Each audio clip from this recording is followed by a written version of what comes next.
జయతు దేవో దేవకీనందనోయం జయతు జయతు కృష్ణో వృష్ణివంశ ప్రదీప జయతు జయతు మేఘశ్యామల కోమలాంగో జయతు జయతు పృథ్వీ భరనాశో ముకుంద. నారాయణం నమస్కృత్య నరం చైవ నరోత్తమం దేవీం సరస్వతీం వ్యాసం తతో జయముదీరయేత్. హరి ఓం. పరమేశ్వర స్వరూపమైన సభకి నమస్కారం. మహానుభావుడు పోతనామాచ్యుల వారు కేవలం కొద్ది ఎకరాల పొలాన్ని కష్టపడి దున్నుకుని మనం ఈ భాగవతాన్ని ఆంధ్రీకరించి ఆయనకి ఎదురొచ్చి ఇంటికొచ్చి కేవలం ఈ భాగవతాన్ని నువ్వు మాకు అంకితం చేసినంత మాత్రం చేత నీకు విశేషమైనటువంటి ధనరాశులు ఇస్తామని వెంటపడినటువంటి మహారాజుల్ని కూడా తృణీకరించి నా చేత పలికించిన రామచంద్రమూర్తి ఎవరున్నారో ఆ రామచంద్రమూర్తికే దీన్ని అంకితం ఇస్తానని అంకితం ఇచ్చుకున్న ఒక మహాపురుషుడి చేత రచింపబడిన భాగవతాన్ని 42 రోజుల పాటు నా చేత అందులో కొంత భాగాన్ని స్వామి ప్రవచనం చేయించాడు. నా జీవితానికి ఇంకింతకన్నా ఏం కావాలి? నేను ఒక గొప్ప సౌభాగ్యాన్ని పొందాను. కాబట్టి నేను మీ మనస్సు కష్టపెట్టాలని కాదు, లేకపోతే మీరు ఏదో నాకు ఒక వస్త్రమో ఏదో ఇస్తే దాన్ని బలవంతంగా నాకు వద్దు అని అనడంలో మీ మనస్సు ఖేద పెట్టాలన్నది నా భావన కాదు. కానీ అంతటి మహానుభావుడు, అంతటి నిస్వార్థపరుడైనటువంటి పోతనామాచ్యుల వారంటే నాకు ఎనలేని గౌరవం, భక్తి ఉన్నాయి. పోతన గారి భాగవతం చెప్పినప్పుడైతే అసలు నేను యథార్థానికి 42 రోజులు నడిచి వెళ్ళాలనుకున్నాను.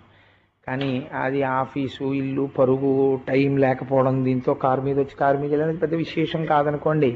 కానీ కనీసం అంతటి మహాపురుషుడి యొక్క భాగవతం ప్రవచనం చేసి దాని మీద నేను ఏవి పుచ్చుకున్నా నా మనస్సుకి కించెత్ ఇది నేను చెయ్యదగిన పనే పోతన గారి భాగవతం చెప్పి అని ఎదురు తిరుగుతున్నటువంటి సందర్భం చేత నేను ఏం వద్దన్నాను. అందుకని మీరు మనస్సు కష్టపెట్టుకోకండి, కోటేశ్వరారు ఇలా అన్నారేమిటి అని.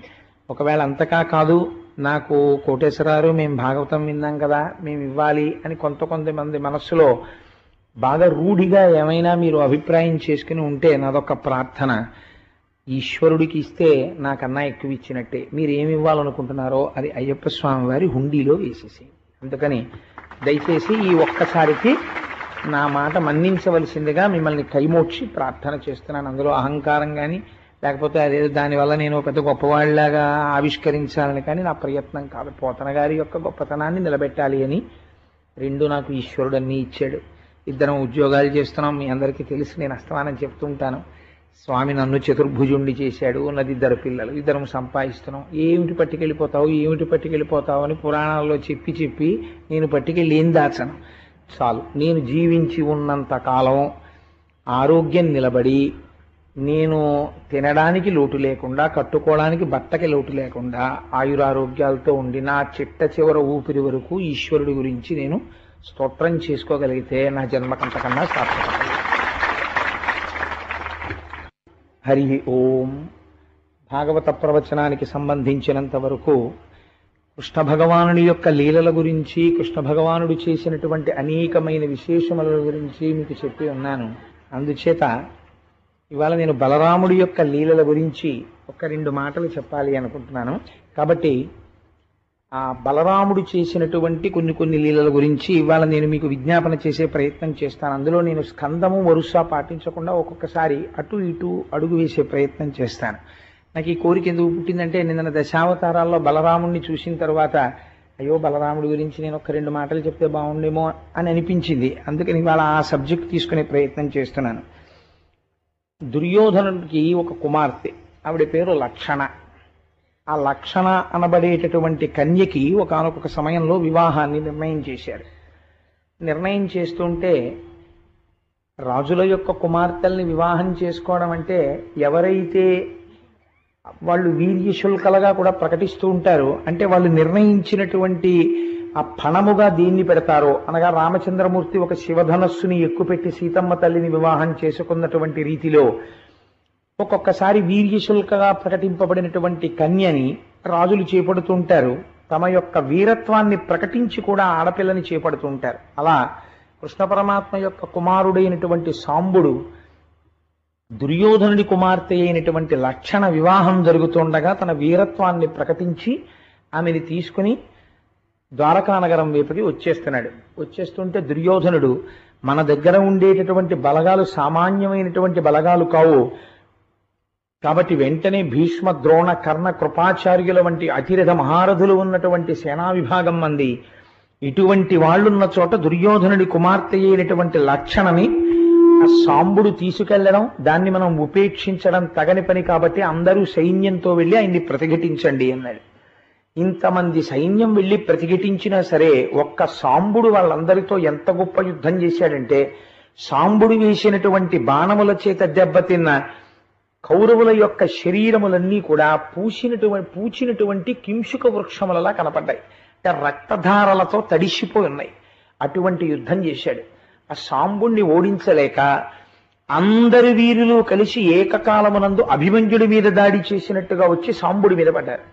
పడి ఆయన ధనస్సు విరిచేసి, ఆయన అశ్వములను కూలత్రోసి, ఆయన సారథిని నిర్జించి, రథాన్ని పడగొట్టి, సాంబుడు తీసుకుపోతున్నటువంటి కన్య అయిన లక్షణని ఇద్దరిని బంధించి తీసుకొచ్చి దుర్యోధనుడికి అందజేశారు. ఆయన వాళ్ళిద్దరినీ ఖైదు చేశారు. ఈ వార్త ద్వారకా నగరానికి చేరింది. నారద మహర్షి వెళ్ళి చెప్పారు. చెబితే వెంటనే కృష్ణ భగవానుడు సర్వసైన్యములతోటి కూడా దుర్యోధనుడి మీద యుద్ధానికి బయలుదేరుతున్నాడు. బలరాముడికి కౌరవులంటే కించిత పక్షపాతం. ఎందుకంటే దుర్యోధనుడు తన దగ్గర శిష్యరికం చేసినవాడు.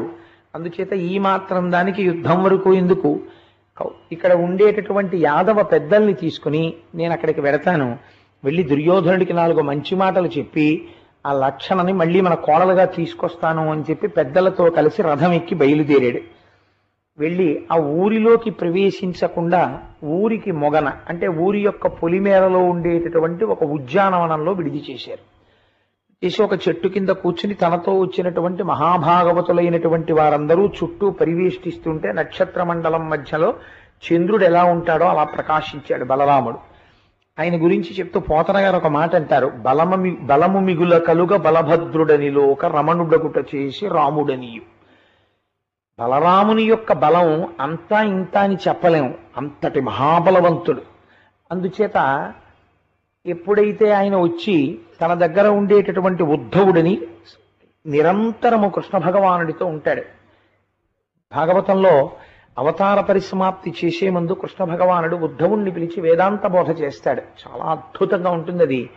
అందుకని ఆ ఉద్ధవుణ్ణి రాయబారిగా పంపారు. పంపితే ఆ ఉద్ధవుడు వెళ్ళి ఒక మాట చెప్పాడు, మీ అందరి చేత పూజింపబడవలసినటువంటి వాడైనటువంటి బలరాముడు పెద్దలైనటువంటి వారితో ఇవాళ ఈ పట్టణానికి విచ్చేసి హస్తినాపురానికి దూరంగా ఉన్నటువంటి ఒక ఉద్యానవనంలో విడిది చేసి ఉన్నాడు, కాబట్టి మీరు వెళ్ళి ఆయన్ని సేవించవలసింది అని చెప్పాడు. బలరాముడు వచ్చాడని తెలియగానే దుర్యోధనుడు కౌరవ పెద్దల్ని తీసుకుని ఉద్యానవనానికి వెళ్ళాడు.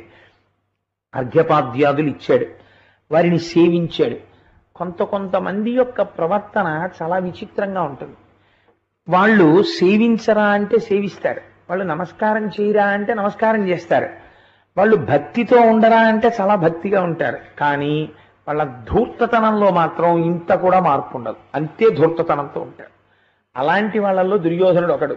చాలా గమ్మత్తుగా ఉంటుంది ఆయన ప్రవర్తన. కాబట్టి అక్కడికి వచ్చి కూర్చొని బలరాముడిని పొగిడాడు.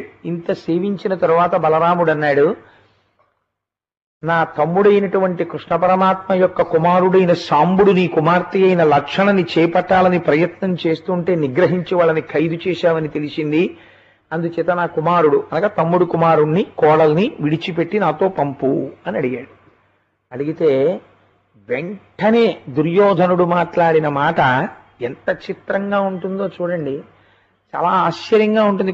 కొంతమంది చాలా స్నేహంగా ఉంటారు, చాలా పెద్దరికాన్ని గౌరవించిన వారిలే ఉంటారు. కానీ ఒక్కొక్క సందర్భంలో వాళ్ళ ప్రవర్తన చూస్తే వీళ్ళు గౌరవంగా ప్రవర్తిస్తారనుకోవాలా, లేకపోతే అసలు సహజంగా చాలా మౌఢ్యం ఉన్న వాళ్ళు అనుకోవాలా అన్నది అర్థం కాదు. ఆ దుర్యోధనుడి ప్రవర్తన ఎలా ఉంటుందో చూడండి. అను మాటలు విని కౌరవ జననాయకుడు ఆత్మన లిగి చాలు బురే ఏమనగలదు కలగతి చక్కన కాలంతొడుగు పాదుకలు తలకెక్కెన్ అన్నాడు. ఏం చెప్పనయ్యా బలరామ, కాలగతిని చూస్తుంటే ఆశ్చర్యంగా ఉంది. మేమెక్కడా, యాదవులు మీరెక్కడా, పశువుల్ని తోలుకునే వాళ్ళు మీరు, మీకు రాజ్యాధికారం లేదు, మీకు మా పిల్ల కావలసి వచ్చిందా? పోన్లే గురువు కదా అని చెప్పి ఉద్యానవనానికి వచ్చి గౌరవించి అర్ఘ్యపాద్యాదులు ఇచ్చానని నాకు ఉత్తరం వేస్తున్నావా? నా కూతుర్ని నీ ఇంటి కోడలి చేయనా? నీ మాటలు వింటుంటే నాకేమనిపిస్తోందో తెలుసా? కాలగతి అంటే ఇలా ఉంటుంది, ఇలా ఉంది. కాళ్ళకి తొడుక్కోవలసిన చెప్పులు తలకెక్కాలని కోరుకుంటే ఎలా ఉంటుందో నువ్వు కోరిన కోరిక అలా ఉంది. బలరాముణ్ణి ఉద్దేశించి ఇంత మాట అనడమే ఈ మాట అన్నాడు అని, మనము బంధువరసను మన్నించుమన్నను కాదే, రాజ్యభోగ గరిమ బొదలి వసుధ పేరు కలిగి వాసికి నిక్కుట తమకు ననుభవింప తగనియట్టి. అసలు యాదవులైనటువంటి మీకు రాజ్యాధికారం చేసేటటువంటి అధికారం లేదు యయాతి శాపం చేత. కానీ మీరు రాజులు ధరించేటటువంటి ఛత్రచామరాదులన్నీ ధరిస్తున్నారు, రాజభోగములనన్నిటినీ అనుభవిస్తున్నారు, ఇంతటి గౌరవాన్ని పొందారు. దేనివల్ల పొందారు? కృష్ణుణ్ణి చూసి కృష్ణుడని ఎవరూ గౌరవించలేదు, బలరాముణ్ణి చూసి బలరాముడని ఎవరూ గౌరవించలేదు. ఎందుకు గౌరవిస్తున్నారో తెలుసా? కౌరవులతో మీకు సంబంధం ఉంది కాబట్టి, ఏదో దుర్యోధనుడి గురువు గారని మాతో కొంత బంధుత్వం ఉంది కాబట్టి మిమ్మల్ని గౌరవిస్తున్నారు. మమ్మల్ని బట్టి గౌరవిస్తుంటే రాను రాను ఆ గౌరవాన్ని పక్కన పెట్టి మాతోనే వియ్యం ఉందాలన్నంత కోరిక పుట్టిందే నీకు. కాబట్టి ఇది జరిగేటటువంటి పని కాదు, మీ హద్దులో మీరుండడం మంచిది అన్నాడు. ఈ మాట అనగానే అని వెళ్ళిపోయాడు దుర్యోధనుడు. అక్కడ ఉండలేదు మాట వినడానికి. అది ఆశ్చర్యం. బలరాముడు చెప్పినటువంటి జవాబు వినడానికి కూడా ఆయన లేడు. ఇంకా నీతో మాట్లాడేది ఏమిటని వెళ్ళిపోయాడు. వెళ్ళిపోతే బలరాముడు అక్కడున్న కౌరవ పెద్దల్ని చూసి అన్నాడు, ఒంటికి మదం ఎక్కడం అనేటటువంటి దానికి ఉదాహరణ చూడాలంటే ఇదే. దుర్యోధనుడి యొక్క మాట తీరు కౌరవ పెద్దలైనటువంటి మీరు చూశారు కదా, ఎవరి వలన ఎవరికి గౌరవం కలిగింది, ఎవరి వలన ఎవరికి గౌరవం కలిగిందో నేను చెప్తాను వినండని. తన వలన గౌరవం కలిగింది అనడు. పెద్దవాడైన బలరాముడి దగ్గర ఉన్న గొప్పతనం కృష్ణుడి గురించి మాట్లాడుతున్నాడు ఆయన.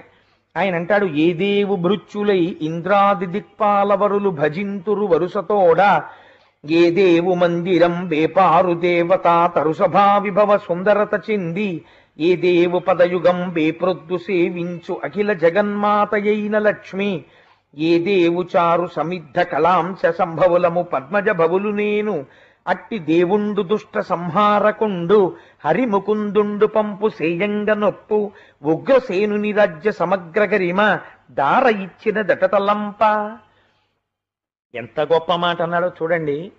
ఏ కృష్ణ భగవానుడి దగ్గరికి వచ్చి నరకాసురుణ్ణి వధించాలి అని అనుకున్నప్పుడు ఇంద్రాది దేవతలు వచ్చి స్తోత్రం చేస్తారో, దేవేంద్రుడంతటి వాడు కూడా ఇవాళ భూలోకంలో తిరుగుతున్నా సరే కృష్ణుడంటే సాక్షాత్తు శ్రీమన్నారాయణుడేనని గౌరవించి భజించి స్తోత్రం చేస్తున్నాడో, ఏ పరమేశ్వరుని యొక్క మందిరము, ఏ కృష్ణ పరమాత్మ యొక్క భవనము కల్పవృక్షముల యొక్క తోటయో, అక్కడికి వచ్చినటువంటి వాళ్ళ కోరిక తీరకపోవడం అన్నది ఉండదో, ఏ మహాత్ముడి యొక్క కను సైగ చేత అందరి కోరికలు తీరుతాయో, ఏ పరమేశ్వరుడి యొక్క పాద యుగళిని ప్రతినిత్యము సేవించాలని లక్ష్మీదేవంతటిది తాపత్రయపడుతుందో, నిరంతరము సేవిస్తోందో, ఏ పరమేశ్వరుని యొక్క అంశభూతముగా నేను చతుర్ముఖ బ్రహ్మ వంటి వారము జన్మించామో, అట్టి పరమేశ్వరుడు దుష్ట సంహారకుడైనటువంటి శ్రీకృష్ణ పరమాత్మ యొక్క గొప్పతనం చేత ఇవాళ ఉగ్రసేనుడు రాజ్యం చేస్తూ ద్వారకా నగరాన్ని ఎలగలుగుతున్నాడు. అది పరమ యథార్థం. ఎందుచేత అంటే జరాసంధుడు యుద్ధానికి వచ్చినప్పుడు నిజంగా మధురా నగరంలోనే ఉంటే అక్కడ ఉన్నటువంటి వాళ్ళు చాలా మంది నిహతులు కావాలి. కానీ తనకుండేటటువంటి యోగశక్తి చేత, మాయాశక్తి బలం చేత ఒక ఆవు ఒక దూడకి కూడా ప్రాణ నష్టం వాటిల్లకుండా సముద్ర గర్భంలో మయుడి చేత ద్వారకానగర నిర్మాణం చేయించి అక్కడికి వాళ్ళని పంపించేసి రక్షించినటువంటి మహానుభావుడు కృష్ణ పరమాత్మ. అటువంటి కృష్ణ పరమాత్మ వలన ద్వారకానగరమునకు మా రాజ్యమునకు ఉగ్రసేనునకు వైభవం వచ్చింది. కానీ ఇవాళ దుర్యోధనుడు అంటున్నాడు, ఆ కృష్ణుడి వలన కాదుట మాకు వైభవం, దుర్యోధనుడితో బంధుత్వం వల్ల మాకు ఇంతటి వైభవం వచ్చిందిట. ఇంతటి దుర్మార్గంగా మాట్లాడేటటువంటి వాడికి తగిన బుద్ధి చెప్పి తీరాలి. ఇటువంటి వాడికి నోటితో చెప్తే తలకెక్కదు. వీడికి ఎటువంటి చేష్టితము చెయ్యాలో ఆ చేష్టితమును చేసి చూపిస్తే వీడి తలకెక్కినటువంటి పొగరు కిందకి దిగుతుంది అని లేచి గంగానది ఒడ్డుకెళ్ళి ఈ హస్తినాపురాన్నంతటినీ కూడా మేడలతో మిద్దెలతో ఉద్యానవనాలతో నా నాగలితో పట్టి లాగి తీసుకెళ్లి గంగానదిలో కలిపేస్తానన్నాడు. కలిపేస్తానని తన నాగలిని ఆ హస్తినాపురం నేల లోపలకంటా గుచ్చి లాగాడు. లాగితే సముద్రంలో పడవ తరంగాలకి ఇలా పైకి తేలినట్టు ఇన్ని రాజసౌధములతో ఉద్యానవనములతో ఉండేటటువంటి హస్తినాపురం అలా పైకి లేచింది. లేచి గంగానదిలోకి లాగేస్తున్నాడు. లాగేస్తుంటే అంతఃపురం కదిలింది. ఏమైందని అడిగాడు. ఏమైంది ఏమిటి? నువ్వు అన్న మాటకి బలరాముడు నాగలికి తగిలించి హస్తినాపురాన్ని గంగలో కలుపుతున్నాడు అన్నాడు. ఇప్పుడు భీష్మ ద్రోణ కృపాచార్యుల వంటి పెద్దలందరినీ తీసుకుని పరుగు పరుగును వచ్చాడు. మహాపురుషులు సాధారణంగా ఎలా ఉంటుందంటే తామేమి చేత కాని వారిలా, తాము ఒకరిని ఆశ్రయించవలసిన వారిలా ముందు అవతల వారికి చాలా గౌరవం ఇచ్చి చాలా పెద్దరికంతో ప్రవర్తిస్తారు. ఈ వినయం చేతకానితనం అనుకున్నారనుకోండి, ఆ చేతకానితనం అనుకున్నది ఆఖరణ ఒక్క రోజున తిరగబడింది అనుకోండి, తిరగబడి నీ హద్దేమిటో నీకు నేను చూపిస్తానన్నాడు అనుకోండి, ఆ రోజున వచ్చి పాదాక్రాంతుడవడం తప్ప వేరో మార్గం ఉండదు. ఆ స్థితి ఎవరూ తెచ్చుకోకూడదు. ఆ తెంపరితనం మంచిది కాదు. జీవితంలో మనకి లీల చూపిస్తుంది. బలరాముడు వచ్చి ఊరు బయట కూర్చున్నాడు కదా, ఉద్యానవనంలో కూర్చున్నాడు కదా, అందుకని చెప్పి మనం వెళ్ళి ఏం మాట్లాడితే మనకి చెల్లదు. ఆ యాదవులు మన ఏం చేస్తారు, మనకి భీష్ముడున్నాడు, ద్రోణుడున్నాడు, ఈయన బలం నమ్ముకుని యుద్ధం చేసేవాడా?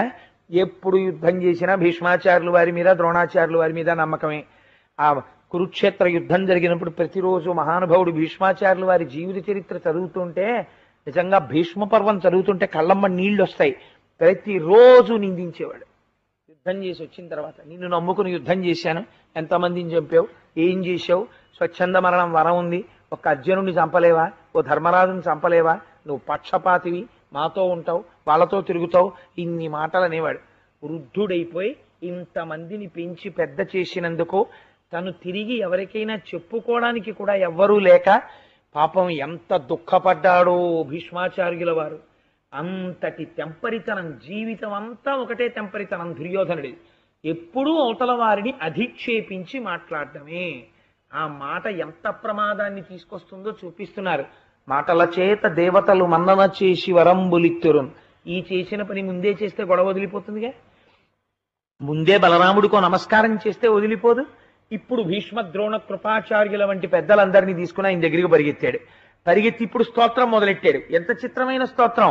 నువ్వు సృష్టికర్తవి, స్థితికర్తవి, ప్రళయకర్తవి, నువ్వు పరమాత్మవి, నువ్వు సాక్షాత్తు కృష్ణ పరమాత్మ యొక్క అన్నగారివి, నువ్వు అనంతుడవు, నువ్వు తలుచుకుంటే చెయ్యనిదేముంది, మా జీవితాలన్నీ పరాధీనములు నీ పాదముల దగ్గర ఉన్నాయి. మహాత్మా, మీరు కోపం తెచ్చుకుంటే ఈ బ్రహ్మాండాలన్నింటినీ లయం చేసేయగలరు, అంతటి శక్తివంతులు, నా తప్పు మన్నించండి. పెద్దలకు ఉండేటటువంటి లక్షణం ఏమిటంటే, పిన్నలు కోపగిస్తే పెద్దలు ఔదార్యంతో క్షమిస్తారు కదా, అందుకని నన్ను మన్నించండి అన్నప్పుడు వెళ్ళి కాళ్ళ మీద పడ్డాడు. కాళ్ళ మీద పడితే ఆ నాగలితో అప్పటికి పైకి తీసేస్తున్నాడు హస్తినాపురాన్ని. మహానుభావుడు పెద్దలకు ఉండేటటువంటి చాలా గొప్ప లక్షణం ఇదేనండి. పాలకి చల్లారే గుణం లేదనుకోండి, నీళ్లు తగిలితే పొంగిన పాలు చల్లారవనుకోండి. అసలు ప్రపంచంలో పాలు కాచడం అనేటటువంటి ప్రక్రియ ఎంత ప్రమాదకరమైందైపోతుందో మీరు ఆలోచించండి. ఈశ్వరుడు పాలని చూస్తే మీరు జీవితంలో చాలా గొప్ప లక్షణం తెలుసుకోవచ్చు. పొంగుతున్నటువంటి పాల మీద ఇన్ని నీళ్లు పట్టుకెళ్ళి ఇలా అంటే చాలు, కిందకి వెళ్ళిపోతాయి. అలాంటిది నీ కోపాన్ని నువ్వు దేని చేత కట్టడి చెయ్యలేకపోతే, ప్రపంచంలో ప్రతి పదార్థానికి ఒక విరుగుడు ఉంది. పాము నెమలి చేత ముక్కలైపోతోంది, ముంగిసను చూస్తే భయపడిపోతోంది, అంత పాము మణిమంత్రాదులకు కట్టుపడుతోంది. ఆఖరికి ఎందుకు పనికిరానటువంటి జీవులు కూడా ఎవరో ఒక దాన్ని చూసి తలదించుతాయి, భయపడతాయి. ప్రతి దానికి భయం ఉంది, ప్రతి దానికి ఒక విరుగుడు ఉంటుంది ప్రపంచంలో. అస్తమానం విరుగుడు లేనటువంటి మాటలు, దుర్మార్గపు బుద్ధి మనిషిని పాడు చేసేవేవంటే రెండే. మొట్టమొదట ఏ మనిషి అయినా దేని చేత పాడైపోతాడో తెలుసా అండి? నేను మాట్లాడిన మాటలకి సాక్ష్యం లేదనుకుంటాడు. కానీ ఈశ్వరుడు ఒకడున్నాడు, వాడు సాక్షిగా చూస్తున్నాడు నీ ప్రవర్తనకి. నువ్వు ఎప్పుడెప్పుడు ఏం మాట్లాడుతున్నావో, ఎంతమంది చూస్తుండగా ఏం మాట్లాడుతున్నావో, ఎవరు చూడనప్పుడు ఏం మాట్లాడుతున్నావో చూసేవాడు ఉన్నాడు. వాడి చూపు నుంచి నువ్వు తప్పుకోలేవు. వాడు ఒకనాడు కోపగిస్తాడు, వాడు కన్నెర్ర చేస్తాడు, ఆనాడు పతనం అయిపోతావు, పాడైపోతావు, దెబ్బతింటావు. ఆ స్థితి తెచ్చుకోకూడదు. ఈశ్వరుడు లోపల ఉన్నాడు అన్న భయం నీకుంటే సత్యానికి కట్టుపడతావు. ఆ భయం పక్కన పెట్టేశారనుకోండి, పతనం వచ్చేస్తుంది. ఇది పాలంతటివి పొంగితే నీళ్లు చల్లితే చల్లారతాయి. నీ కోపాన్ని చల్లార్చుకోవడానికి కూడా ఒక విరుగుడు ఉండాలి, నీకు ఒక నియమం ఉండాలి. నేను ఎంత కోపంలో ఉన్నా నా దగ్గరికి వచ్చి ఇలా ఎవడైనా అన్నాడా, వెంటనే విడిచిపెట్టేస్తాను నా కోపాన్ని. ఏదో ఒక హద్దు ఉండాలి నీ కోపానికి. నీ కోపానికి హద్దు లేకపోతే అవతలవాడు పాడైపోవడం మాట దేవుడెరుగు. ముందు పాడైపోయేది ఎవడు? క్రోధ క్రోధకృత్కర్త విశ్వబాహుర్మహీధర. తన కోపమే తన శత్రువు, తన శాంతమే తనకు రక్షదయ చుట్టంబౌ, తన సంతోషమే స్వర్గము అని. ఎవరి సంతోషం వారికి స్వర్గం, ఎవరి కోపం వారికి శత్రువు. ఏమైపోయింది? ఈ కోపం పడ్డాడు, నా అంతటి వాడు లేడనుకుని వెనక్కి వెళ్ళాడు. ఒక్కసారి నాగలికి హస్తినాపురాన్ని గుచ్చేటప్పటికి పరిగెత్తుకొచ్చి ఇంత స్తోత్రం చేశాడు. స్తోత్రం చేసి అనేక కానుకలిచ్చి లక్షణని సాంబుణ్ణి రథమెక్కించి, మీలాంటి వియ్యాల వారు దొరకడం మా అదృష్టం మహానుభావ. బలరాముడితో వియ్యమందడం అంటే మాటలా, కృష్ణ పరమాత్మతో వియ్యమందడం అంటే మాటలా? మా జన్మలు సఫలములయ్యాయి. కృష్ణ పరమాత్మకి నేను వియ్యంకుణ్ణి అయ్యాను, నేను ఎంత అదృష్టవంతుణ్ణి అన్నప్పుడు రథం ఎక్కి పంపించాడు. అప్పటి నుంచి ఇప్పటి వరకు కూడా మీకు గమ్మత్తు ఏమిటో తెలుసా అండి? జీవితంలో ఈ విషయాన్ని బాగా జ్ఞాపకం పెట్టుకో అని చెప్పడం కోసమని హస్తినాపురం దక్షిణం వైపు ఎత్తుగా ఉంటుంది, ఉత్తరం వైపు పల్లంగా ఉంటుంది. ఎందుకని అంటే బలరాముడు ఆనాడు ఆ యుగంలో ఎత్తింది అలాగే ఉండిపోయింది. ఎందుకంటే సమస్త మానవాళికి ఒక పాఠం చెప్పడానికి. నోరు ఉంది కదా అని తెంపరి బుద్ధితో మాట్లాడేస్తే తర్వాత దుర్యోధనుడికి భీష్ముడు ద్రోణుడు ఉన్నాడు కాబట్టి ఎదురు నిలబడి తీసుకొచ్చారు. మహాపురుషులు ఉన్నారనుకోండి ఇంట్లో, వెనకవాడు ఆగడం చేసినా వాడు ఇలా పెట్టుకుని వచ్చాడు అనుకోండి చేతులు, పరమాత్మ కూడా లొంగిపోతాడు. మీకు అందుకే ఒక భాగవతులు ఇంట్లో పుట్టారనుకోండి, అందుకే 7 తరాలు అటు ఇటు చూడండి పిల్లనిచ్చేటప్పుడు అంటారు. ఎందుకు అడుగుతారో తెలుసండి ఆ మాట, 7 తరాలు అటు ఇటు చూడండి అని. 7 తరాలు అటు ఇటు చూస్తే ఆస్తి ఎంత ఉందని కోసం చూడరు. ఆయన ఒక మహాపురుషుడు అనుకోండి, ఆయన ఒక పరమ భాగవతుడు. కష్టం వచ్చినా సుఖం వచ్చినా ఈశ్వరుడితో జీవితాన్ని ముడిపెట్టుకోవడం అలవాటు చేసుకున్నవాడు. అటువంటి మహాపురుషుడు ఆ ఇంట్లో జన్మిస్తే ఆయన తర్వాత 3వ తరం నడుస్తోంది అనుకోండి, మునిమనవడు. ఇప్పుడు ఈ మునిమనవడికి పుత్రశోకం ఇవ్వవలసినటువంటి అవసరం వచ్చింది జాతకంలో. పరమాత్మ ఆ ఫలితాన్ని ఇచ్చేటప్పుడు ఆలోచిస్తారట. ఇప్పుడు వీడికి పుత్రశోకం ఇస్తే వీడికి 3 తరాల పైన వాడు ఉన్నాడు. వాడు పితృలోకంలో నా 3వ తరంలో ప్రమాదం వచ్చిందని వాడు బాధపడతాడు. వాడు బాధపడడానికి వీలు లేదని వాడి కోసమని వీడిని తప్పిస్తాట. అందుకే ఒక్క మహాపురుషుణ్ణి 7 తరాలు అటు ఇటు చూసి సంబంధం కలుపుకోండి అంటారు. కారణం ఏంటి? ప్రహ్లాదుడు చేసినటువంటి పుణ్యానికి ప్రహ్లాదుని యొక్క కుమారుడైనటువంటి ప్రహ్లాదుని యొక్క వంశంలో జన్మించినటువంటి బలిచక్రవర్తి జోలికి శ్రీమన్నారాయణుడు వెళ్ళలేదు. దానం అడిగాడు తప్ప ఇలా చెయ్యి చాపి ఆయన జోలికి మాత్రం వెళ్ళలేదు. బలిచక్రవర్తి కుమారుడు బాణాసురుడు. అందుకే ప్రహ్లాదుడి మొహం చూసి బాణాసురుడి జోలికి వెళ్ళలేదు. బాణాసురుణ్ణి 4 చేతులతో విడిచిపెట్టి ఎవ్వరికైనా ఇచ్చాడండి అటువంటి వరాన్ని. అంత ఔద్ధత్యాన్ని చూపిస్తే 996 చేతులు నరికేసి 4 చేతులతో వదిలిపెట్టి నీకు జరామరణములు లేవు కైలాసంలో శివుణ్ణి సేవించుకోని వదిలేశాడు. ఎందుకు వదిలేడు అంటే బాణాసురుడి పైన ఉన్న ప్రహ్లాదుడిని చూశాడు. కనీసం ఒక్కడైనా నియమంతో మాట్లాడడం, సాత్వికమైనటువంటి మాట, చక్కటి అందమైన మాట, ఇక్కడ తాను ఏది నమ్ముతున్నాడో అదే మాట్లాడగలిగినటువంటి మాట, అటువంటి మాట మాట్లాడడం. కోపం వచ్చినప్పుడు ఆ కోపాన్ని మళ్ళీ ఉపసంహారం చెయ్యగలిగినటువంటి లక్షణం ఉండడం. ఈ 2 లేకుండా నోరుంది కదా అని మాట్లాడేస్తూ ఉండడం. నోరుంది కదా అందుకని కష్టం వస్తే మళ్ళీ పరిగెత్తి స్తోత్రం చేసేస్తూ ఉండడం. మాట్లాడినప్పుడు శుద్ధి లేదు, స్తోత్రం చేసినప్పుడు శుద్ధి లేదు. వాడు స్తోత్రం చేశాడని మీరు నమ్మచ్చు అనుకుంటున్నారేమో, వాడిని నమ్మడానికి వీల్లేదు. వాడు ఏదో ప్రయోజనం కోసం స్తోత్రం చేస్తాడు. వాడు విమర్శించాడని మీరు బాధపడతారేమో, వాడికి కడుపు అక్కసొస్తే విమర్శిస్తాడు. వాడి విమర్శకి విలువ లేదు, వాడి స్తోత్రానికి విలువ లేదు. ఎందుకు లేదు? వాడికి ఇక్కడ శుద్ధి లేదు. ఇక్కడ శుద్ధి లేని వాడి స్తోత్రానికి కానీ, వాడి స్తుతికి కానీ, వాడి పొగట్టకి కానీ, వాడి విమర్శకి కానీ రెండింటికి విలువ లేవు. రెండూ సున్నే, పక్కన పెట్టేస్తారు పెద్దలు. ఎందుకు పెట్టేస్తారు? నీకు చిత్తశుద్ధి లేదు కనుక.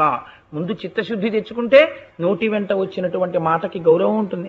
కాబట్టి నీ జీవితాన్ని మార్చుకోవడం జాగ్రత్తగా నేర్చుకో, హస్తినాపురాన్ని చూసి తెలుసుకో అని మనకి లీల చాలా చిన్నదిగా ఉంటుంది. కానీ ఇందులో ఒక మహోత్కృష్టమైనటువంటి రహస్యాన్ని, మనకందరికీ పనికొచ్చేటటువంటి సందేశాన్ని వివరణ చేశారు. ఇటువంటిదే బలరాముడు చాలా ఆశ్చర్యకరమైనటువంటి లీల. ఎవరిని చంపేశాడో తెలుసా అండి? బలరాముడు సూతుడిని చంపేశాడు. ఎవరు సూతుడు? పురాణాలు చెప్తూ ఉంటాడు మహానుభావుడు. సత్వగుణానికి పేరిన్నిక కన్నవాడు. మీరు ఏ పురాణం చదవండి, వినాయక వ్రత కల్పం దగ్గర నుంచి ఏది చదవండి, నైమిషారణ్యమునందు శౌనకాది మహర్షులకు సూతుడు ప్రవచనంబు చేయొచ్చు అని వస్తుంది. సూతుడు ఎప్పుడైనా ఎవరినో చంపేశాడనో, లేకపోతే సినిమా టికెట్లు బ్లాక్ లో అమ్మేశాడనో, సైకిల్ ఎత్తుకుపోయాడనో అలా ఏమి ఉండవు సూతుడి మీద. సూతుడు ఎప్పుడు చెప్పినా భగవత్కథ చెప్తాడు. భగవత్కథ చెప్పుకునే సూతుడిని బలరాముడు చంపేయడం ఏమిటి అంటే, ఇంత మహాత్ముడు కూడా ఒకనాడు కోపాన్ని నిగ్రహించుకోకపోతే ఎంత పొరపాటు జరిగిపోతుందో చూపిస్తారు. ఎంత ఆశ్చర్యకరంగా ఉంటాయో చూడండి లీలలు. మహాపురుషులైన వారైతే దిద్దుకోగలుగుతారు, దిద్దుబాటును అడుగుతారు. దుర్యోధనుడు లాంటి వాడు అడగడం. ఇంతే తేడా. వాడికి భీష్మద్రోణులు చెప్పారు, హస్తినాపురం గంగలో కలుపుతున్నారు కాబట్టి వచ్చాడు. నా తప్పని వాడు రాలేదు దుర్యోధనుడు. బలరాముడు అలా కాదు, నాది తప్పు అంటాడు. అది తేడా. ఇలా ఉండడం చేత మీరు పెరుగుతారండి. చాలా మంది దగ్గర నేను ఇవాళ ఒక గుణం చూస్తున్నాను. ఎస్పెషల్లీ నేను ఇలా అన్నానని మీరు అనుకోవద్దు, అది సంస్కృతిలో వచ్చేస్తున్నటువంటి తేడా ఏమో నాకు తెలీదు. ఇళ్లల్లో వాతావరణం ఎలా ఉంటుందంటే, ఒక తండ్రి తన వల్ల ఒక పొరపాటు జరిగింది అనుకోండి, భార్య ఏమండి మీరు ఇలా చేశారేమి అని అడిగింది అనుకోండి, అవును నాకు తప్పే, నేను అలా అనకుండా ఉండవలసింది, నాది పొరపాటే, నేను వేరొకసారి అలా అనకుండా చూసుకుంటాను, నాది తప్పే, నేను అలా అనకుండా ఉండవలసింది అని అన్నాడు అనుకోండి. కొడుకు కూడా ఎప్పుడైనా తప్పు చేస్తే, అవును నిజమే నాకు తప్పే నాన్నగారు, నేను అలా చేయకుండా ఉండవలసింది, నేను ఇంకా చెయ్యను నాన్నగారు అంటాడు. మీరు చూడండి, ఇంట్లో పెద్దలు ఎప్పుడూ బుకాయిస్తారు. నాకు ఒక ఆశ్చర్యకరమైన సంఘటన, నేను బీకాం చదువుకునే రోజుల్లో విశాఖపట్నంలో మా పక్క మాటలో ఒక ఆవిడ అద్దుకుండేవారు. ఆవిడ స్కూల్ టీచర్ గారు. వాళ్ళకు చిన్న పాప ఉండేది, జ్యోత్స్న అని. ఇప్పుడు కృష్ణుడి వేషం వేసి తీసుకొచ్చారే అలా ఉండేది. ఆ పాప మా ఇంటికి వచ్చి ఆడుకుంటూ ఉండేది. సాయంకాలం మేము కాలేజీ నుంచి వచ్చేసాక ఆడుకుంటోంది. మా అమ్మగారు నాకు అప్పుడే కాలేజీ నుంచి వచ్చాడు, వీడి పాపం ఎంత మేధోమధనం చేశాడు అని ఓ గ్లాస్తో పాలు అక్కడ పెట్టారు. గ్లాసులో పాలు అక్కడ పెడితే అది నన్ను చూడగానే మామయ్య మామయ్య అంటూ పరిగెత్తుకుంటూ వచ్చేసింది. వచ్చేస్తే దానికి కాలు తగిలి ఆ పాలు పడిపోయి, పాలు పడిపోతే నేను మా అమ్మగారు వచ్చి ఎరా పాలు పడిపోయాయా అన్నారు. అంటే నేను అన్నాను ఏంటి, అవునమ్మా పాలు పడిపోయాయి అన్నాను. అంటే అదేంది చిన్నపిల్ల, పాలు పడిపోలేదు అమ్మమ్మ గారండి, నేనే తన్నేశాను అంది. అబ్బా ఎంత తేడా ఉందిరా ఈ రెండు వాక్యాలకి అనుకున్నాను. మీరు చూడండి, మనకు అబద్ధం ఎంత అలవాటు అవుతుందంటే, ఒకవేళ నా భార్య అక్కడ ఉండగా పొద్దున్నే కాఫీ ఇస్తే నేను కాఫీ గ్లాసు చూసుకోకుండా చేయి తగిలి పడిపోయింది అనుకోండి, ఏమిటండి అని అనుకోండి, కాఫీ పడిపోయింది అంటాను. కాఫీ ఎందుకు పడిపోతుంది? కాఫీని పడగొట్టేశాను అన్నం అంటే కాఫీ పడిపోయింది, ఎఫెక్ట్ చెప్తాం, రీజన్ చెప్పాం. అంటే అబద్ధం సంస్కృతిలో అంతగా అలుముకుంది. కాఫీ నేను సరిగ్గా చూసుకోకపోవడంలో నా చేయి తగలడం వల్ల పడిపోయింది అన్నాడు అనుకోండి, వాడు లోపల సత్యానికి అలవాటు పడుతున్నాడు, నిజమే చెప్పడానికి ప్రయత్నం చేస్తున్నాడు, అందుకని అలాగే వస్తుంది. అది కమ్ వాట్ మే, ఏదైనా జరగచ్చు కాక. ఏమిటండి పొద్దున్నే కాఫీ పంపేశారు అని అంటే అంది, పొరపాటు కదా, అందుకని చూసుకోలేదు, నా చేయి తగిలితే కాఫీ పడిపోయింది అండం వేరు, కాఫీ పడిపోయింది అండం వేరు, రెండింటికి తేడా లేదంటే. కాఫీ పడిపోయింది అన్నంలో కాఫీ ఎందుకు పడిపోతుంది, రోజు పడిపోతుంది. అబద్ధం అలవాటు అయిపోయింది. ఇవాళ మీరు ఈ స్థితి ఇవాళ దేశంలో మీరు చూడండి, మీరు ఎవరైనా పొరపాటు చేస్తే ఏమైనా అలా ఎందుకు చేశామని అడిగారు అనుకోండి, మీకు సాధారణంగా నిజమేనండి అది నా తప్పే, నన్ను క్షమించండి అని అనరు. అలా అంటే ఆ ఇల్లు, ఆ కుటుంబం గొప్ప సంస్కృతి వైపు నడుస్తున్నట్టు. అలా అనడం చేత అవతలవాడు మిమ్మల్ని చాలా వెర్రివాడి కింద చూశాడు అనుకోండి, చూడనివ్వండి, తప్పులేదు. కానీ నిజమేనండి, నాది పొరపాటు జరిగింది, నేను ఇంకొకసారి ఈ పొరపాటు చేయకుండా నన్ను ఈశ్వరుడు రక్షించి నా బుద్ధిని సక్రమంగా ఉంచాలి అని నేను అన్నాను అనుకోండి, నేను 10 మట్లు ఎక్కినట్టు, మీరు నన్ను అర్థం చేసుకున్నా చేసుకోకపోయినా. కానీ నేను అలా అనలేక బుకాయించాను అనుకోండి, బుకాయించడం అంటే సాధారణంగా ఏం చేస్తామంటే దానికి కారణాలు చెప్తాం. నేను చెయ్యాలని అనుకున్నాను ఏంటి, అప్పుడు ఆ పరిస్థితుల్లో అలా అయిపోయింది, అందుకని చెప్పి అలా చేయవలసి వచ్చింది, ఆ పరిస్థితిలో నువ్వున్నా అలాగే చేద్దు అంటే జరిగిన పొరపాటు పట్ల ఇక్కడ ఉంటుంది ఇది పొరపాటే అని వాక్యము చేత వాచికంగా అంగీకరించడానికి ఒప్పుకోడు. అలా అంగీకరించగలిగితే అండి ఉత్తర క్షణం ఈశ్వరుడు దాని వలన వచ్చిన పాపాన్ని తీయడానికి కావలసిన బుద్ధిని ప్రచోదనం చేస్తాడు. అప్పటికప్పుడు బుద్ధిలో ప్రచోదనం వస్తుంది, ఆ పాపం అంటకుండా ఉండడానికి కావలసిన ఫలితం. మీరు ఆ కోణంలో అవధరించండి దీన్ని. అంతేకాని ఏదో బలరాముడు ఎక్కడికో వెళ్ళాడు ఏదో చేశాడు అంటే ఎందుకంటే అది ప్రయోజనం ఏంటి? మీరు ఆ కోణంలో ఒకసారి పరిశీలన చేయండి. భాగవతం అనేది ఇక్కడ దిద్దుకోవడానికి పనికొస్తుంది. ఇళ్ళు తుడుచుకునే చీపురు కాదు భాగవతం, మనసు తుడవడానికి పనికొచ్చే చీపురు. కాబట్టి నేను చీపురుతో పోల్చాను అని అనుకోకండి, అది హీనోపమానమైన ఒక మంచి పని కోసం నేను ఆ మాట చెప్పాను. కాబట్టి ఒకానొక నాడు నైమిషారణ్యంలో దీర్ఘసత్రయాగం జరుగుతుంటే బలరాముడు ఆ దీర్ఘసత్రయాగం జరుగుతున్నటువంటి నైమిషారణ్యంలోకి ప్రవేశించాడు. అక్కడ సూతుడు పురాణ ప్రవచనం చేస్తున్నాడు. అక్కడ ఉన్నటువంటి పెద్దలందరూ కూడా ఆయన దగ్గర పురాణాన్ని వింటున్నారు. వింటూ ఎప్పుడైతే సూతుడు వచ్చాడు, ఆ వచ్చినటువంటి బలరాముణ్ణి చూశారో ఆ సభలో ఉన్నటువంటి వారందరూ లేచి నిలబడి నమస్కారం చేశారు. ఒక్క సూతుడు మాత్రం లేచి నిలబడి నమస్కారం చేయలేదు. నమస్కారం చేయకపోతే బలరాముడు సభామండపంలోంచి ఇలా ఎదురుగుండా వస్తున్నాడు. వస్తున్నప్పుడు అందరూ లేచి నిలబడ్డారు.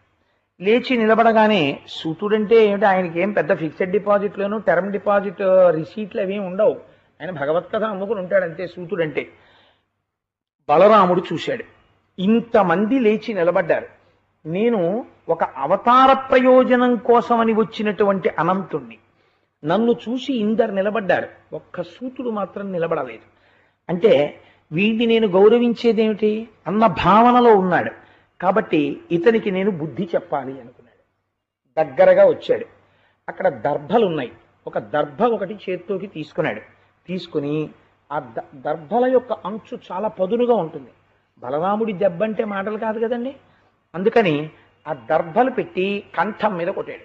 కొడితే ఆ కంఠం తెగిపోయి కింద పడిపోయింది. ఎవరు అప్పుడు ఏం చేస్తున్నాడు? సూతుడు పురాణ ప్రవచనం చేస్తున్నాడు. ఆయన కంఠం తెగి కింద పడిపోయింది. సభలో హాహాకారములు చెలరేగి. బలరాముడు బాధపడలేదు. ఆయన అన్నాడు, నేను వచ్చినప్పుడు ఇంతమంది లేచి నిలబడ్డారు, ఒక్కరు లేచి నిలబడని వారు లేరు.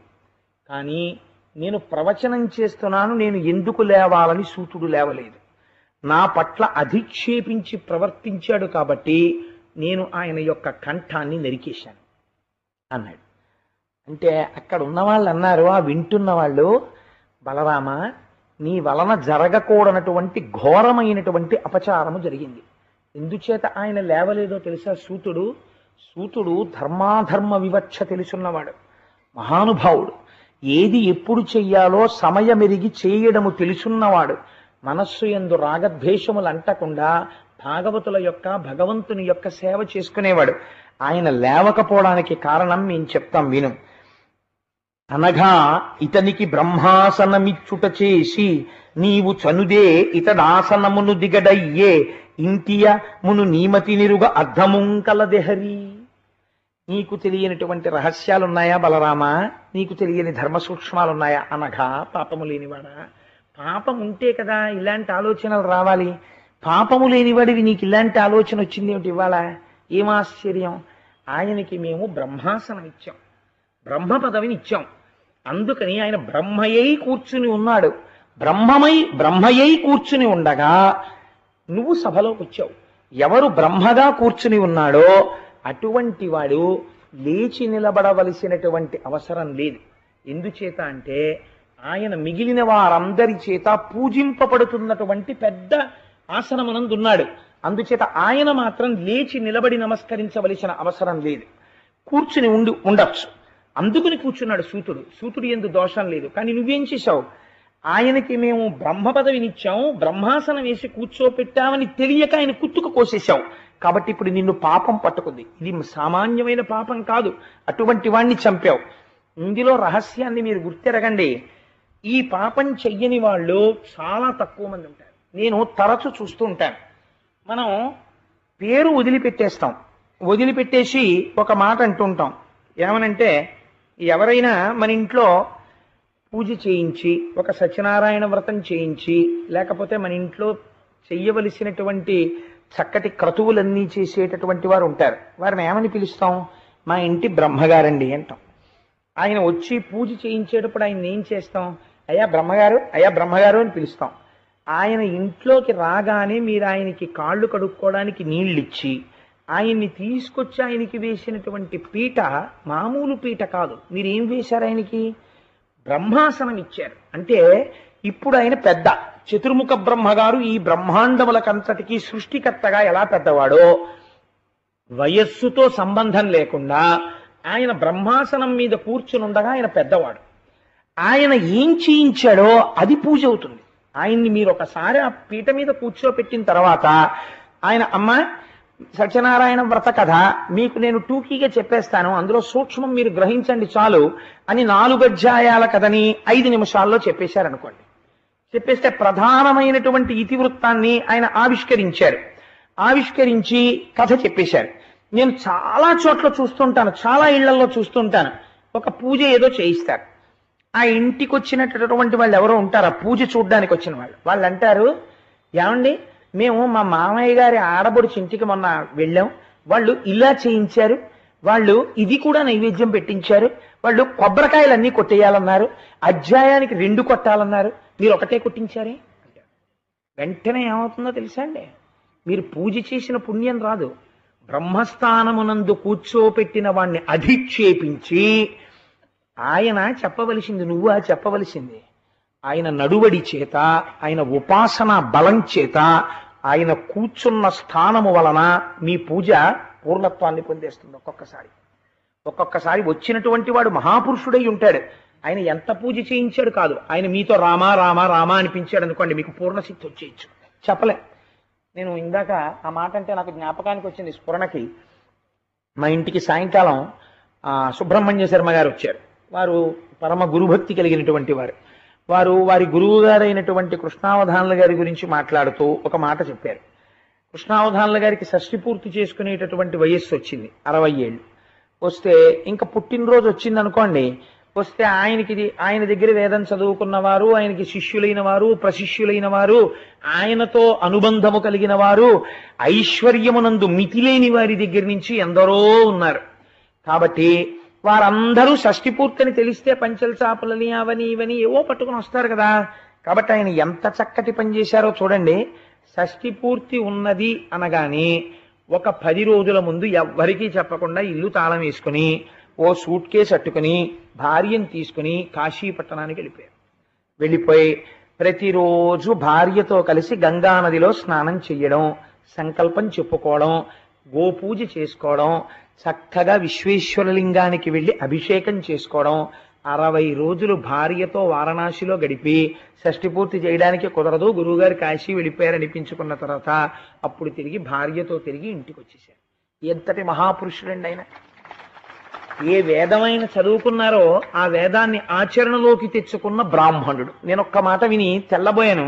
తుఫాన్ వచ్చినప్పుడు వారి ఇల్లంతా గాలికి ఎగిరిపోయింది. ఎగిరిపోతే వారు అనుష్ఠానం చేసుకోవాలి. చంద్రశేఖర పరమాచార్య స్వామి గాంధీజీని కలవలసి వస్తే సత్యమే మాట్లాడుకోవాలి. ఇద్దరు పరమ పవిత్రమైన స్థానంలో కలుసుకోవాలి. ఎక్కడ కలుసుకోవాలి మన ఇద్దరం అంటే, చంద్రశేఖర పరమాచార్య స్వామి, మహాత్మా గాంధీ ఇద్దరూ కూర్చుని మాట్లాడుకున్నది ఎక్కడో తెలుసా అండి? గోశాలలో. అలా కృష్ణావధానులు గారు గోశాలలో కూర్చుని అనుష్ఠానం చేసుకుంటూ ఉంటే, దేవతార్చన చేసుకుంటూ ఉంటే, యానాల్లో రీజెన్సీ సిరామిక్స్ ప్రొప్రైటర్ గారు ఎవరో వచ్చి కృష్ణావధానుల గారితో ఏదో ముహూర్తం కోసం పని మీద వచ్చి, ఎక్కడున్నారు కృష్ణావధానుల గారు అంటే, గోశాలలో ఆవుల మధ్యలో కూర్చుని పూజ చేసుకుంటున్నారు. ఆయన ఏమిటండి ఇక్కడ కూర్చున్నారంటే, ఇల్లు గాలికి ఎగిరిపోయింది ఆ తుఫాన్కి అన్నారు. అయ్యయ్యో ఇదేమిటండి, మీరు యానం వచ్చి ఉండండి ఒక నెల్లాళ్ళు, మీకు ఇంద్రభవనం లాంటి ఇల్లు కట్టేస్తామన్నారట. అంటే ఆయన అన్నారు, నా ఇంటికి కొంచెం దూరంలో శివాలయం ఒకటి ఉంది, దానికి కార్తీక మాసంలో ఎవరో ఒక రాజుగారు ఒక్క ఆయన లక్షపత్రి పూజ చేస్తూ ఉంటారు. అప్పుడు మాత్రం పాపం ఆ పూజారి, ఆ అర్చక స్వామి, పూజారి అని అనకూడదు, ఎందుకంటే పూజారి అన్నదానికి రెండో అర్థం కొంచెం ప్రమాదకరంగా ఉంటుంది. పూజ అరి అంటే శత్రువు, పూజకి శత్రువు అయినా అని ఒక అర్థం వస్తుంది, కానీ పూజారి అనకూడదు, అర్చకుడు అనాలి. కాబట్టి ఆ పైన కొబ్బరాకులు వేస్తూ ఉంటాడు, 4 కర్రలు పెట్టి. అందుకని నువ్వేమైనా చేయగలిగితే నాకేముందయ్యా, నేను గోశాలలోనైనా ఉంటాను, అక్కడైనా ఉంటాను, మా శివాలయానికి ఒక చిన్న ముఖమండపం కట్టి ఆ శివాలయం బాగు చేయవయా, 10 మంది వచ్చి అభిషేకం చేసుకుని సంతోషిస్తారంటే ఆ శివాలయాన్ని పునర్నిర్మాణం చేశారు. ఎంత తృప్తికరమైన జీవితాలండి అవి. ఆ జీవితాలకి ఎక్కడైనా ఆశ కానీ కోరిక కానీ ఏమైనా ఉన్నాయా? అటువంటి ఒక మహాపురుషుడు మీ ఇంటికి వచ్చాడు అనుకోండి, ఒక పూజ చేయించడానికి. ఆయన్ని బ్రహ్మస్థానంలో పేటేసి కూర్చోపెట్టారనుకోండి. కూర్చోపెడితే ఆయన ఆచమ్య కేశవాయ స్వాహ, నాన్న చెయ్యి, ఆచమనం చెయ్యి అని సత్యనారాయణ వ్రతాన్ని ఒక 15 నిమిషాల్లో ఆయన చేయించారనుకోండి. నేనంట మీ జీవితంలో మీరు చేసుకున్న సత్యనారాయణ వ్రతం నిజంగా ఏమైనా ఉంటే అదే అంటాను. ఎందుకని అంటే బ్రహ్మస్థానము నుండి వచ్చేసింది ఫలితం. కూర్చున్నవాడు ఎవరు? సాక్షాత్తు చతుర్ముఖ బ్రహ్మతో సమానమైన వాడు వచ్చి కూర్చున్నాడు. ఆయన ఉచ్చారణ చేత, ఆయన ఉపాసన బలం చేత, ఆయన ఒక్క మాట అలా అంటే ఈశ్వరుడు వచ్చి కూర్చోవలసిందే. బ్రహ్మస్థానం అంటే మీరు పేటేసి కూర్చోపెట్టిన తర్వాత అది పెద్దరికం. మీరు పెద్దరికం ఇచ్చారు కాబట్టి కూర్చున్నాడు ఆయన. కూర్చోపెట్టిన దగ్గర నుంచి మీరు ఆయన్ని అర్థం లేని ప్రశ్నలన్నీ వేసి, నువ్వు పూజ ఇలా చేశామే, నువ్వు పూజ అలా చేశామే, నువ్వు పెద్ద మంత్ర పుష్పం చెప్పలేదే, నువ్వు చిన్న మంత్ర పుష్పం చెప్పలేదే, లేకపోతే కలశ ఇలా పెట్టారు వాళ్ళ ఇంట్లో, మా ఇంట్లో ఇలా పెట్టించామే, వాళ్ళ ఇంట్లో బియ్యం ఇన్ని పోయించారు, మా ఇంట్లో బియ్యం ఇన్ని పోయించామే. అర్థం పర్థం ఉండదు దానికి. నీరాజనం ఇచ్చేసి మంత్రపుష్పం అయిపోయిన తర్వాత మా చెల్లెలు మందార పూలు అట్టుకొచ్చింది, ఏమనుకోకండి మేము వేసేస్తామనేవాడు ఓడు. ఇంకా బ్రహ్మస్థానానికి గౌరవం ఏముండి ఏడిచిందని నువ్వు చేసిన పూజ? బ్రహ్మస్థానం అంటే బ్రహ్మస్థానమే. చతుర్ముఖ బ్రహ్మగారు నీ ఇంటికి వచ్చినప్పుడు ఎంత గౌరవిస్తావో అంత గౌరవించాలి. చతుర్ముఖ బ్రహ్మగారు నీ ఇంటి నుంచి వెళ్ళిపోయినప్పుడు ఎంత గౌరవిస్తావో అంత గౌరవించాలి. నీ గౌరవం చేత నీ పూజకి ఫలితం వస్తుంది. బ్రహ్మస్థానాన్ని వదిలిపెట్టి నువ్వు ఎంత పూజ చేస్తే ఫలితం వస్తుంది? చతుర్ముఖ బ్రహ్మగారు ఇచ్చిన వరానికి శ్రీమన్నారాయణుడు కట్టుబడి అవతారాలు ఎత్తాడు. నువ్వెంతటి వాడివి బ్రహ్మస్థానాన్ని అవమానించడానికి? నేర్చుకోవాలి జీవితంలో. బలరాముడు అంతటి వాడి విషయంలో అపోహపడ్డాడు. అపోహపడి బ్రహ్మస్థానమునందున్నవాడు కాబట్టి లేవక్కర్లేదని కూర్చున్నాడు తప్ప సూతుడు మహానుభావుడు నేను లేస్తే అపచారం అవుతుంది, బ్రహ్మస్థానంలో ఉన్నవాడు లేచిపోతే, అందుకని లేవలేదు. ఇది తెలుసుకోక కుశాగ్రంతో తల కొట్టేశాడు. ఇప్పుడు బాధపడ్డాడు, అయ్యయ్యో నేను చాలా పొరపాటు చేసేసానయ్యా, ఇంతటి మహానుభావుడిని చంపేశాను. కాబట్టి ఇప్పుడు నేనేం చెయ్యాలి? మీరు నాకు ప్రాయశ్చిత్తం చెప్పండి. నన్ను ఈ పాపం కట్టి కుడిపేయకూడదు, నా వల్ల మహాపరాధం జరిగింది, నేనేం చెయ్యను అంటే వాళ్ళు అన్నారు, ఎంత గమ్మత్తుగా ఉంటాయో చూడండి. సూతుడు లాంటి వ్యక్తి ఒక్క మాట అన్నాడు బలరాముడు. ఏమిటి సూతుడుకున్న గొప్పతనం? వ్యాసుల వారు రాసినటువంటి పురాణ కథలు తెలుసుకుని మీకు చెప్తుంటాడు అన్నాడు. వీళ్ళు అన్నారు, ఆ కథలోని తత్వము లేనినాడు మా మనుష్య జీవితానికి ఆలంబనమే లేదు. ఆయన చెప్పాడు కాబట్టి మా జీవితాలు ఏమిటో మాకు అర్థమయ్యాయి. అంతటి మహాపురుషుడిని పక్కన పెడితే నువ్వు ఏది చేసినా మాకు సరిపోదు, అందుకని నేను అనంతుడను అని నువ్వు అన్నావు కదా, ఆ ఈశ్వర శక్తితో సూతుడికి ప్రాణం పోయి మళ్ళీ అన్నాడు. ఆయన ఎంత గొప్పవాడో చూడండి. బలరాముడు అన్నాడు, నిజమే, మీరు నాకు చాలా మంచి మాట చెప్పారు, చాలా చక్కటి మాట మీరు అడిగారు. ఈ సూతుడు బ్రతకవలసిన వాడు, ఈయన లోకమునకు పనికొచ్చేవాడు, కాబట్టి ఈ సూతుడిని నేను బ్రతికిస్తాను. ఎలా బ్రతికిస్తానో తెలుసా? నా యోగశక్తి చేత బ్రతికిస్తాను. అలా ఇలా బ్రతికించను. మామూలుగా సూతుడికి ఇప్పుడు నేను బ్రతికించిన సూతుడికి ఎంత తేడా వస్తుందో చూడండి అన్నాడు. ఈ సుతునకి ఇప్పుడు మహాసత్వము ఆయువును అనామయమున్ విద్యా సామర్థ్యము కలిగి సుధీ సత్తములారా ఈ క్షితిన్ విలసిల్లున్. రోగం అంటే ఏమిటో ఉండదు ఇంకా సూతుడికి. అసలు బుద్ధి యందు ధారణాశక్తి చెడిపోవడం అంటే ఏమిటో ఉండదు ఇంకా సూతుడికి. అపారమైనటువంటి విద్యాబలంతో ఉంటాడు సూతుడు. గొప్ప శక్తి కలిగినటువంటి వాడై ఉంటాడు. అటువంటి సామర్థ్యములను సూతుడికి ఇచ్చి నేను మళ్ళీ పునః జీవితాన్ని ఇస్తున్నాను అని మళ్ళీ తన యోగశక్తితో బతికించాడు. సూతుడు లేచాడు. మనిషి చేసిన పొరపాటుకి బాధపడడం అంటే ఎలా ఉంటుందో చూడండి. ఇది ఇచ్చిన తరువాత అన్నాడు, నేను కొత్తగా చేసింది ఏముంది, మీకున్న సూతుణ్ణి చంపేశాను, మీకున్న సూతుణ్ణి ఇచ్చేశాను, అంతే కదండి. కొత్తగా చేసింది ఏమైనా ఉందా? నేను తరచు చెప్తుంటాను, రమణ మహర్షి ఓ మాట చెప్తుండేవారు, ఏమీ లేనివాడు ఇంట్లో ఉన్న చలివిడితో వినాయకుడిని చేసి పూజ చేసి నైవేద్యం పెట్టవలసి వస్తే ఆ చనివిడి వినాయకుడు పొట్టగిల్లేసి అక్కడ పెట్టి నైవేద్యం పెట్టేశాట. అలా మీకున్న సూతుడే ఓ దర్భతో తెంపేశాను, మీకున్న సూతుడినే మళ్ళీ బతికించి ఇచ్చేశాను, ఏవో 2 గుణాలు ఎక్కువ ఇచ్చాను. అందుకు నా మనసు బాధ తీరలేదు నేను చేసిన తప్పు పనికి. మీరు ఇంకేమైనా అడగండి, నేను చేసి పెడతాను, చేసి పెడితే నాకు తృప్తిగా ఉంటుందన్నాడు. మహాత్ముల బుద్ధి ఎంత, నేను అందుకనే 2 లీలలు పక్క పక్కన పెట్టాను. దుర్యోధనుడి బుద్ధికి బలరాముడి బుద్ధికి ఎంత తేడా ఉంటుందో చూడండి. పొరపాటు ప్రతివాడు చేస్తాడు, పొరపాటు చేయడం తప్పు కాదు. మనుష్య జీవితంలో పొరపాటు చేయనివాడు ఎవరు ఉంటాడండి? పొరపాటు చేసిన వాడు బలరాముడిలా ప్రవర్తించాలి తప్పు తెలుసుకున్న తర్వాత. అది జీవితానికి వెలుగు తీసుకొస్తుంది. కాబట్టి నేను ఇంకొకటి ఏదైనా చేస్తాను, మీకేం కావాలి అడగండి అన్నాడు. అంటే ఆయన అన్నాడు, అయితే నువ్వు మాకు ఒక ఉపకారం చేయి, ఇల్వలుడనేటటువంటి రాక్షసుడి యొక్క కుమారుడు పల్వలుడనేటటువంటి వాడు ఉన్నాడు. వాళ్ళు ఆ పేర్లు పెట్టుకోవడం కూడా అంత బాగా పెట్టుకున్నారు. అందుకని వాడు ఎప్పుడూ ఏం చేస్తాడంటే, మేము ఎప్పుడు యజ్ఞం చేస్తాం, ఎప్పుడు యాగం చేస్తామని చూస్తాడు. మేము ఇలా యజ్ఞం మొదలుపెట్టి ఆరణిమంధనం చేసి అగ్నిహోత్రం తీసుకొచ్చి యజ్ఞవేదిలో పెట్టి హవిస్సు ఇవ్వడం మొదలు పెట్టగానే వాడు పట్టుకుని వచ్చేస్తాడు ఆకాశంలోకి. మలమూత్రాలు రక్తము ఇవన్నీ పట్టుకొచ్చి అగ్నిహోత్రంలో వేసేస్తాడు. అగ్నిహోత్రంలో వేదిలో ఉన్న అగ్నిహోత్రము చల్లారిపోతుంది. వాడు పెద్ద పక్క పక్క పక్క పక్క నవ్వేసి వెళ్ళిపోతాడు. ఒక్కొక్కడికి ఎక్కడైనా ఓ మంచి పని జరుగుతోందంటే దాన్ని ఎన్ని రకాలుగా చెడగొట్టే ఇచ్చని ఆలోచిస్తాడు. వాడు పైకి ఎలా కనపడ్డా వాడు లోపల రాక్షసుడే.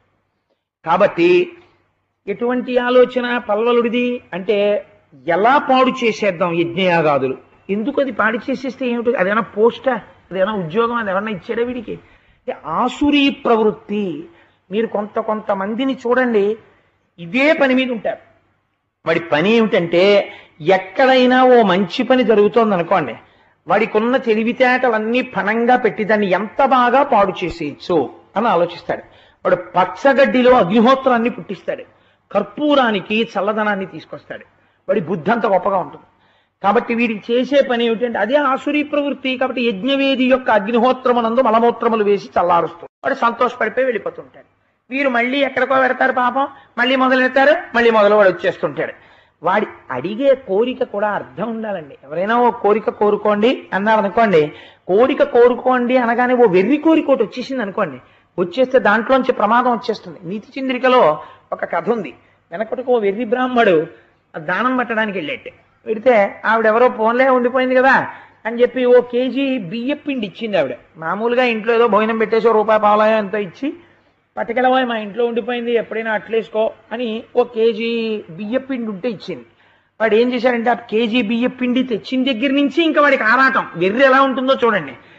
ఈ పిండి ఇక్కడ పెట్టి నేను పడుకుంటే చీమలు తినేస్తే కొంత పిండిని, పోని ఇది తీసుకెళ్లి చీమలు తినకుండా నీళ్లలో పెడితే చమాయింపు తగిలి గడ్డ కట్టేస్తే, ఆలోచించి ఆలోచించి ఆలోచించి ఇలా కాదు దీనికి చీమలు పట్టకూడదు, ఈగ కూడా ఇంత తినకూడదని ఆలోచించి ఓ కుండట్టుకొచ్చి ఆ కుండ శుభ్రంగా తోమి బట్ట పెట్టి దాన్ని తుడిచి తడి లేకుండా చేసి ఈ బియ్యపిండి అందులో పోసి కుండ ఎక్కడ పెడితే చీమలు పడతాయో ఈగలు పడతాయో అని ఓ ఉట్టి కట్టి, ఆ ఉట్టిని ఏదైనా వచ్చి ముట్టుకుని తినేస్తుందేమో అని తన పడుకున్న మంచం మీదే తన గుండెల మీద ఉండేటట్టుగా ఉట్టిని కట్టుకుని ఆ బియ్యపిండి ఉట్టి కింద పడుకున్నాడు. పడుకుని అమ్మయ్యా నేను ఒక 4-5 రోజులు ఎక్కడికి ఆయవారానికి వెళ్ళక్కర్లేదు, బియ్యపిండి ఇక్కడే ఉంది అనుకున్నాడు. బియ్యపిండి మీద వ్యామోహంతో పడుకున్నాడు కదండి. వాడికి కలొచ్చింది, ఈ బియ్యపిండి నేను తినడమే కాకుండా కొన్ని అట్లేసి అమ్మితే డబ్బు వస్తుంది. అప్పుడు ఆ డబ్బుతో ఒక ఆవుని కొంటే పాలిస్తుంది. అప్పుడు ఆ పాలు అమ్మితే ఇంకా డబ్బు వస్తుంది. అప్పుడు నేను బోల్డన్న ఆవులు కొంటే పెద్దదైపోతున్నాయి. అప్పుడు పొలం కొంటే పొలం దున్నుతాను. అప్పుడు ఆ తర్వాత పెళ్లి చేసుకుంటాను. ఆ తర్వాత పిల్లలు, ఓయ్ బాబో ఐశ్వర్యం, గుర్రాలు, పొలాలు, ఆనందంలో వాడు ఆ కల్లో ఓయ్ వాయ్ ఓయ్ అన్నాడు. అంతే, ఈ 2 చేతులు కొండగా వెళ్ళి నడిపి వాడు లేచి చూసేటప్పటికి పిండి అంతా పక్కన ఉన్న నీళ్ళల్లో పడిపోయింది. దరిద్రం వదిలిపోయింది. వాడు ఏ స్థితిలో ఉన్నాడో ఆ స్థితిలోనే ఉన్నాడు. ఒక్కొక్క వెర్రి ఆలోచన ఎలా ఉంటుందంటే అర్థం బర్థం లేనటువంటి స్థితి. దానికి ఆ కోరికకి సంబంధమే ఉండదు. మీరు కోరే కోరిక ఎప్పుడూ మీరు నిర్ణయించుకున్నటువంటి స్థానము నుంచి మిమ్మల్ని చెడగొట్టకూడనిదై ఉండాలి మీ కోరిక. అలాంటి కోరిక మీ ఆశయాన్ని మీరు నెరవేర్చుకోవడానికి పనికొస్తుంది. అంతేగాని మీరు కోరికే మీరు పెట్టుకున్న ఆశయానికి భిన్నంగా ఉండేదనుకోండి, ఉపయోగమే ఉంది. అది ఆశయం ఎలా అవుతుంది? మీలో ఆశయం కాదు అది, పేరుకి చెప్పడానికి ఆశయం, పైకేమో మీ నడువడి ఒకలాగా ఉందన్నమాట. కాబట్టి కోరిక ఒకలా, ఆశయం ఒకలా ఉండకూడదు. ఆశయ సిద్ధికి పనికొచ్చే కోరిక ఉండాలి. అందుకని వాళ్ళు ఎంత గొప్ప కోరిక అడిగారో చూడండి ఋషులు. ఆ పల్వలుడు మా యజ్ఞాన్ని పాడు చేస్తున్నాడు, యజ్ఞాలు మేము చేసుకోవాలి కాబట్టి పల్వలుణ్ణి సంహరించన్నారు.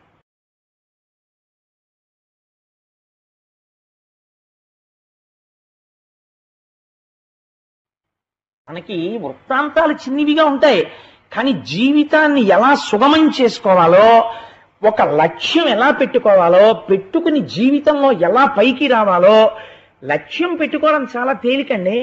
లక్ష్యమునందు శుద్ధితో నడవడానికి చాలా కష్టం. దానికి ఇక్కడ కలేజా ఉండాలి, ఇక్కడ ధైర్యం ఉండాలి, దానికి చాలా పూనిక ఉండాలి. ఆ పూనిక మీకు లేదనుకోండి, తొట్టుపాటు వచ్చేస్తుంది, వైక్లభ్యం వచ్చేస్తుంది, ప్రతి చోట మీ అడుగు తడబడిపోతుంది. కారణం ఏంటి? ఇక్కడ లేదు, ఆ పూనిక లేదు. ఈ పూనికని నిలబెట్టుకోవడానికి నిరంతరము లోపల మథనం జరుగుతూ ఉండాలి. మీరు ఏ ఆశయాన్ని మనస్సులో పెట్టుకున్నారో ఆ ఆశయము నుంచి మీరు జారిపోకుండా ఒక్కొక్కడుగు వేసుకుంటూ పైకెక్కగలగాలి. అలా వెళ్ళిపోవాలంటే జారుడి మెట్ల మీద కాళ్ళు పడకుండా పట్టుకోవాలి. అలా పట్టుకోవాలంటే మీకు వచ్చిన అవకాశం మీ ఆశయాన్ని ఇంకా పెంచేదై ఉండాలి, జారిపోయేది కాకూడదు. అలా దిద్దుకోవాలి మనిషి జీవితాన్ని. అందుకే వాళ్ళు ఎంత గొప్ప కోరిక అడిగారో చూడండి. పల్వల సంహారం చేయి, మేము యజ్ఞయాగాదులు చేసుకుంటా అన్నారు. నాకు అనిపిస్తుంది, అసలు భాగవతం ఎవరు వినాలండి? యువకులు వినాలి, యువతులు వినాలి. అంటే మీరు వినడం తప్పని నేను అంటలేదు. వింటే ఓహో జీవితం అంటే ఇలా ఉండాలా, జీవితం అంటే ఇలా చెయ్యాలా అనిపిస్తుంది. మీరు మహాత్మా గాంధీ గారు చూడండి, 1920వ సంవత్సరంలో సహాయ నిరాకరణోద్యమాన్ని ప్రారంభం చేశాడు. ఆయన చేసి 1942లో క్విట్ ఇండియా ఉద్యమం దగ్గరికి వచ్చేటప్పటికి మహాత్మా గాంధీ ఏది చెప్తే అది చేసేయడమే తెలుసు భారతీయులకి. ఆ స్థితికి వచ్చేసాడు ఆయన. ఆ స్థితికి వచ్చేసిన తరువాత 1942లో క్విట్ ఇండియా ఉద్యమం జరుగుతుంటే 1942లో ఇండియాకి స్వాతంత్రం వచ్చి వేయవచ్చు. ఆ స్థితిలో జరిగింది ఉద్యమం. అప్పుడు యథార్థంగా బ్రిటిష్ ప్రభుత్వం గజగజలాడిపోయింది. ఈ స్థితిలో ఉపసంహారం చేసేసాడు ఆయన ఉద్యమాన్ని. ఆపేస్తున్నాను ఉద్యమం. ఎందుకు ఆపేస్తున్నారని అడిగారు. నా ఉద్యమమునకు ఊపిరి ఏది? సత్యము, అహింస. ఈ చెంప మీద కొడితే ఈ చెంప చూపించడం నాకు తెలుసు. కానీ ఇవాళ ఒక బ్రిటిష్ సైనికుణ్ణి చౌరీ చౌరా అనబడేటటువంటి ప్రాంతంలో పట్టుకుని ఒక స్తంభానికి కట్టి సజీవంగా కాల్చారు భారతీయులు. నా సిద్ధాంతమే తప్పిపోయిన నాడు దాని ఫలితము నాకు వచ్చినా నాకు అక్కర్లేదు, ఆపేస్తున్నాను ఉద్యమం అన్నాడు. 1947లో స్వాతంత్రం వచ్చింది. 5 ఏళ్లు స్వాతంత్రాన్ని వాయిదా వేయడానికైనా ఒప్పుకున్నాడు, కానీ సిద్ధాంత త్యాగానికి ఆయన ఒప్పుకోలేదు. అందుకే ఆయన మహాత్ముడయ్యాడు. చచ్చిపోయే ముందు తుపాకీ గుండు పెట్టి కొడుతుంటే హే రామ్ అనగలిగాడు. అది సంస్కార బలం అంటే. అటువంటి బలం ఇక్కడ ఏర్పడాలంటే మనుష్య జన్మలో ఎంత సాధన ఉండాలో, ఒక రామకృష్ణావధానులు గారు ఇలా బతకాలంటే దానికి ఎంత పూనిక ఉండాలో, తాను ఎలా పైకి కనపడుతున్నాడో లోపల అలా ఉండడానికి ఎంత పరిశ్రమ చేయవలసి ఉంటుందో, ఎన్నింటిని దాటవలసి ఉంటుందో, కోరిక కోరేటప్పుడు మాట్లాడేటప్పుడు ఎంత జాగ్రత్తగా ఉండవలసి ఉంటుందో అశిధారా వ్రతం చూపిస్తుంది భాగవతం. అందుకే పిల్లలకి ఒక లక్ష్యం ఉండాలి జీవితంలో. నేను ఈ లక్ష్యమును పెట్టుకుంటున్నాను, నాకు ఈ సిద్ధాంతములను నేను విడిచిపెట్టాను, ఒక్క సిద్ధాంతం నాకు ఉండాలి. నాకెవరో పిల్లవాడు ఉత్తరం రాశాడు భాగవతం చెప్తున్నప్పుడు. నేను ఆశ్చర్యపోయిన. ఇంటికి వెళ్ళి ఆ ఉత్తరం చదివితే ఆ పిల్లాడు రాశాడు, మీరు ఎక్కడో ఉద్యోగం చేసుకుంటున్నారట, ఉద్యోగం చేసుకుని సెంట్రల్ గవర్నమెంట్ లో మీరేమో భాగవతం రామాయణం చెప్తున్నారు, మీకు చెప్పవలసిన అవసరం లేదు కదా, మీరు హాయిగా పడుకోవచ్చు, కానీ మీరేదో చెప్తున్నారు, ఎంతమంది విన్నారని మీరేం చూడటం లేదు, చెప్పుకోవడం ప్రయోజనంగా చెప్పుకుంటున్నారు అని విన్నాను, దాని నిజం అబద్ధం మీకు తెలియాలి. కానీ నేను కూడా జీవితంలో ఒక పని చెయ్యాలనుకుంటున్నాను. నేను రేపు పొద్దున్న ఇంజనీరింగు ఎంటెక్ అయిపోయిన తర్వాత, నేను ఒక పెద్ద ఆఫీసర్ని అయిపోయిన తర్వాత నాకు నేనుగా ఒక గోల్ పెట్టుకున్నాను. ఈ దేశంలో పెద్ద పెద్ద చదువులు చదువుకోవాలనుకుని చదువుకోలేకుండా ఉండిపోయినటువంటి నిరుపేద కుటుంబాల్లో ఉన్నటువంటి ఒక నలుగురు ఐదుగురినైనా ఎంచుకుని వాళ్ళకి కావలసిన విద్యా సౌకర్యం ఇప్పించి వాళ్ళు పెద్ద అధికారులయ్యేట్టు నా జీవితంలో నా ఆర్జనలో కొంత వినియోగిస్తాను, నేను ప్రతిజ్ఞ చేశాను, నేను ఆదర్శాన్ని తీసుకున్నాను అని ఉత్తరం రాశాడు. నేను ఎంత సంతోషపడిపోయాను ఆ ఉత్తరం చదివి. మా దొరగారికి చూపించాను, దొరగారి ఉత్తరం చదవండి దొరగారు, ఎంత సంతోషపడిపోయాను అని. కాబట్టి ఒక లక్ష్యము జీవితమునందు ఉండాలి. ఆ లక్ష్య సాధనకు మీ కోరిక తోడ్పడాలి. ఇది వృత్తాంతం. అంతేగాని భాగవతం అంటే ఏదో హ్యాచ్ ప్యాచ్ కింద ఆ బలరాముడు అడిగాడు, ఆ పల్లవుని చంపేయన్నారు, ఆ పల్లవుని చంపేశాడు. అదే పల్వలుణ్ణి చంపేయి అంటే మీరు జాగ్రత్తగా గమనించాలి. ఎక్కడుంటాడని బలరాముడు అడగలేదు, ఏం చేస్తాడని అడిగాడు. మేము యజ్ఞం చేస్తే పాడు చేస్తాడన్నారు, నువ్వు యజ్ఞం చేయి నేను చంపుతానన్నాడు. ఎందుకన్నాడు ఆ మాట? గభాలను ఇంతకు ముందు ఒకసారి తొందరపడి చంపేశాడు సూతుడిని. వీళ్ళు చెప్పారని చంపేసిన తర్వాత అలా అన్నాం కానండి అంటే అంటే దిద్దుబాటు అన్నది ఎలా ఉంటుందో చూడండి. పల్వలుడు రాక్షసుడైతే చంపేస్తాను, మీరు యజ్ఞం చెయ్యండి, వాడిని వచ్చి మలమూత్రములు వేయమనండి, చంపుతాను, మీ యజ్ఞం మీరు చేసుకోండి అయితే మొదలెట్టండి, నేను ఇక్కడే ఉంటానన్నాడు. వాళ్ళు యజ్ఞం మొదలెట్టారు. వాళ్ళు అంటే మా మాట నమ్మవా అని వాళ్ళు అనలేదు. చాలు మనం యజ్ఞం చేస్తాం, వాడు పాడు చేస్తే చస్తాడు, లేకపోతే వాడు ఎందుకు చావాలి? నిజంగా ఏమి జీవితాలండి అవి, ఎటువంటి మానసిక దృక్కోణములండి. వాటిల్లోంచి మన జీవితానికి దిద్దుబాటు నేర్చుకోవాలి. లేనినాడు ఇంక ఎవరు మార్చగలరు? భాగవతం లాంటిది వ్యాసుడు ఒక పోతన గారి ఆఖ్యానములను చూసైనా మనం మార్చుకోకపోతే ఇంక దేని వలన మారుతుంది మనస్సు? కాబట్టి వాళ్ళు యజ్ఞం చేయడం మొదలెట్టారు. వాళ్ళేం పల్వరుడికి కబురు చేయండి, వాడికి వినపడేటట్టు బాగా గట్టిగా చదవండి, లేకపోతే మళ్ళీ బలరాముడు వెళ్ళిపోతే వాడు చావడం అనలేదు. వాడు వచ్చి తప్పు చేస్తే చస్తాడు అని వాళ్ళు యజ్ఞం వాళ్ళు చేసుకుంటున్నారు. వాడు వచ్చాడు, వచ్చి మలమూత్రములు వేయడం మొదలుపెట్టాడు. బలరాముడు చూశాడు, వెంటనే వీడిని చంపడానికి పెద్ద అల్లరేమిట్రా అన్నాడు. ఎడం చేతిలో నాగలి తీసి వాడి తలకాయకేసి కిందకి లాగాడు. కుడి చేతితో రోకలు వచ్చుకుని తల మీద దెబ్బ కొట్టాడు. కొబ్బరికాయ బయలిపోయినట్టు టక్కని చచ్చిపోయాడు. ఎందువల్ల? కానీ మీకు ఈ లీల నేను ఇలాగే చెప్పాను అనుకోండి, అందులో మీరు పొందవలసిన అంటే మీరు మహాత్ములు, మీరు గ్రహించేయగలరు అనుకోండి. నేను ఇంకా చాలా గ్రహించుంటారు, నేనే తక్కువ అర్థం చేసుకున్నాను. కానీ ఎప్పుడు చంపాడు చూడండి, ఇందాక చంపడానికి ఇప్పుడు చంపడానికి ఎంత తేడా ఉంది బలరాముడి దగ్గర. కానీ ఎప్పుడూ ఋషులు మాత్రం అలాగే ఉన్నారు, సూతుడు మాత్రం అలాగే ఉన్నాడు. చచ్చి బతికిన సూతుడు నన్ను చంపేశాట మీరేనా అనో మాట అన్నట్టుగా పురాణంలో లేదు. సూతుడంటే అంతే, బ్రహ్మజ్ఞానముతో అలా ఉండేవాడు. కాబట్టి ఆయనకి శత్రుత్వం ఉందా? లేదు. ఆయన అగ్నిహోత్రంలా ఆయన ఉండిపోయాడు. తమ జీవితాల్ని ఋషులు ఉద్ధరించుకున్నారు. పల్వలుడు సంహరింపబడ్డాడు, బలరాముడు ఆనందాన్ని పొందాడు. ఇప్పుడు అన్నాడు బలరాముడు, పల్వలుణ్ణి చంపేశాను, మీరు యజ్ఞయాగాది క్రతువులు చేసుకుంటారు, కానీ ఇంకా నేను చేసిన పొరపాటు నన్ను వేధిస్తోంది. మీరు నాకు ఇంకా ఏమైనా చెప్పండి. నేను ఇతపూర్వం నేను చేసిన పాపము పోవడానికి ఈ పనులు చేశాను. అసలు ఇటువంటి పాపము నాలో ఉంటే కదా దుర్మార్గపు ఆలోచనలు వస్తున్నాయి. అందుకని నేను కొంత పుణ్యబలాన్ని సమకూర్చుకోవాలనుకుంటున్నాను. నేను కొన్నాళ్ళు ఏ మంచి పనులు చేస్తే నా మనస్సుకి ఈ వ్యగ్రత ఉండదో నాకు అటువంటి మంచి పనులు ఏమైనా చెప్పండి అని అడిగాడు. 12 నెలలు ఇంటి ముఖానికి వెళ్లకుండా దేశమంతా తిరిగి పుణ్యతీర్థాలన్నిటిలో స్నానం చేయి, నీ మనస్సు ప్రశాంతత పొంది పుణ్యమును పొంది సత్వగుణాన్ని పొందుతావు. సత్వగుణాన్ని పొందడం అంటే బలరాముడికి లేదా అని కాదు, మనస్సునందు పాపపుటాలోచన అహంకారము పైకి రావు, వినయంతో నిలబడగలుగుతావు బలరామా, తీర్థములయందు స్నానం చెయ్యి అన్నారు. అంటే అప్పుడు బయలుదేరి స్నానానికి వెళ్ళాడు. వెళ్ళి తీర్థములన్నిటా స్నానం చేశాడు. మీరు చూడండి, ఇవాళ మన పరిస్థితి ఎలా ఉంటుందంటే స్నానానికి వెడతాం, వాడు వెంకటాచలంలో దిగుతాడు. వాడు వెంకటాచలంలో దిగిన దగ్గర నుంచి వాడు ఆలోచన దేని మీదంటే భీమాసులో టిఫిన్ బాగుంటుందా లేకపోతే అర్జునాసులో టిఫిన్ బాగుంటుందా. అన్నమాచార్యుల వారికి అదిగో అల్లదిగో శ్రీహరివాసము కనపడింది, నీకంతా కనపడకపోతే పోనీ వచ్చిన నష్టమేం లేదు. కానీ వీడి ప్రయత్నం అంతా ఎంత అమ్మయ్య ఏడుకొండ, మీరు అంతవరకు ఎందుకండి, నేను ఒక్క మాట అన్నానని మీరు మరోలా అనుకోవద్దు, నన్ను క్షమించండి, నేను ఇంత కఠినమైన మాట వాడేశానని. వెంకటాచల క్షేత్రంలో చెప్పులేసుకోకుండా తిరిగేటటువంటి వాళ్ళు ఇవాళ ఎంతమంది ఉన్నారు పక్కన పెట్టేయండి. జీవితంలో వెంకటాచల క్షేత్రంలో నువ్వు అడుగు పెట్టావు, కనీసం తిరుపతి పట్టణంలోకి అడుగు పెట్టగానే ఆ తిరుపతి పట్టణంలో రామానుజాచార్యుల వారు తిరిగారు, తిరుమల నంబి తిరిగారు, అన్నమాచార్యుల వారు తిరిగారు, ఎందరో మహాపురుషులందరూ తిరిగినటువంటి ప్రాంతం. అక్కడ నువ్వు తిరుగుతున్నావు.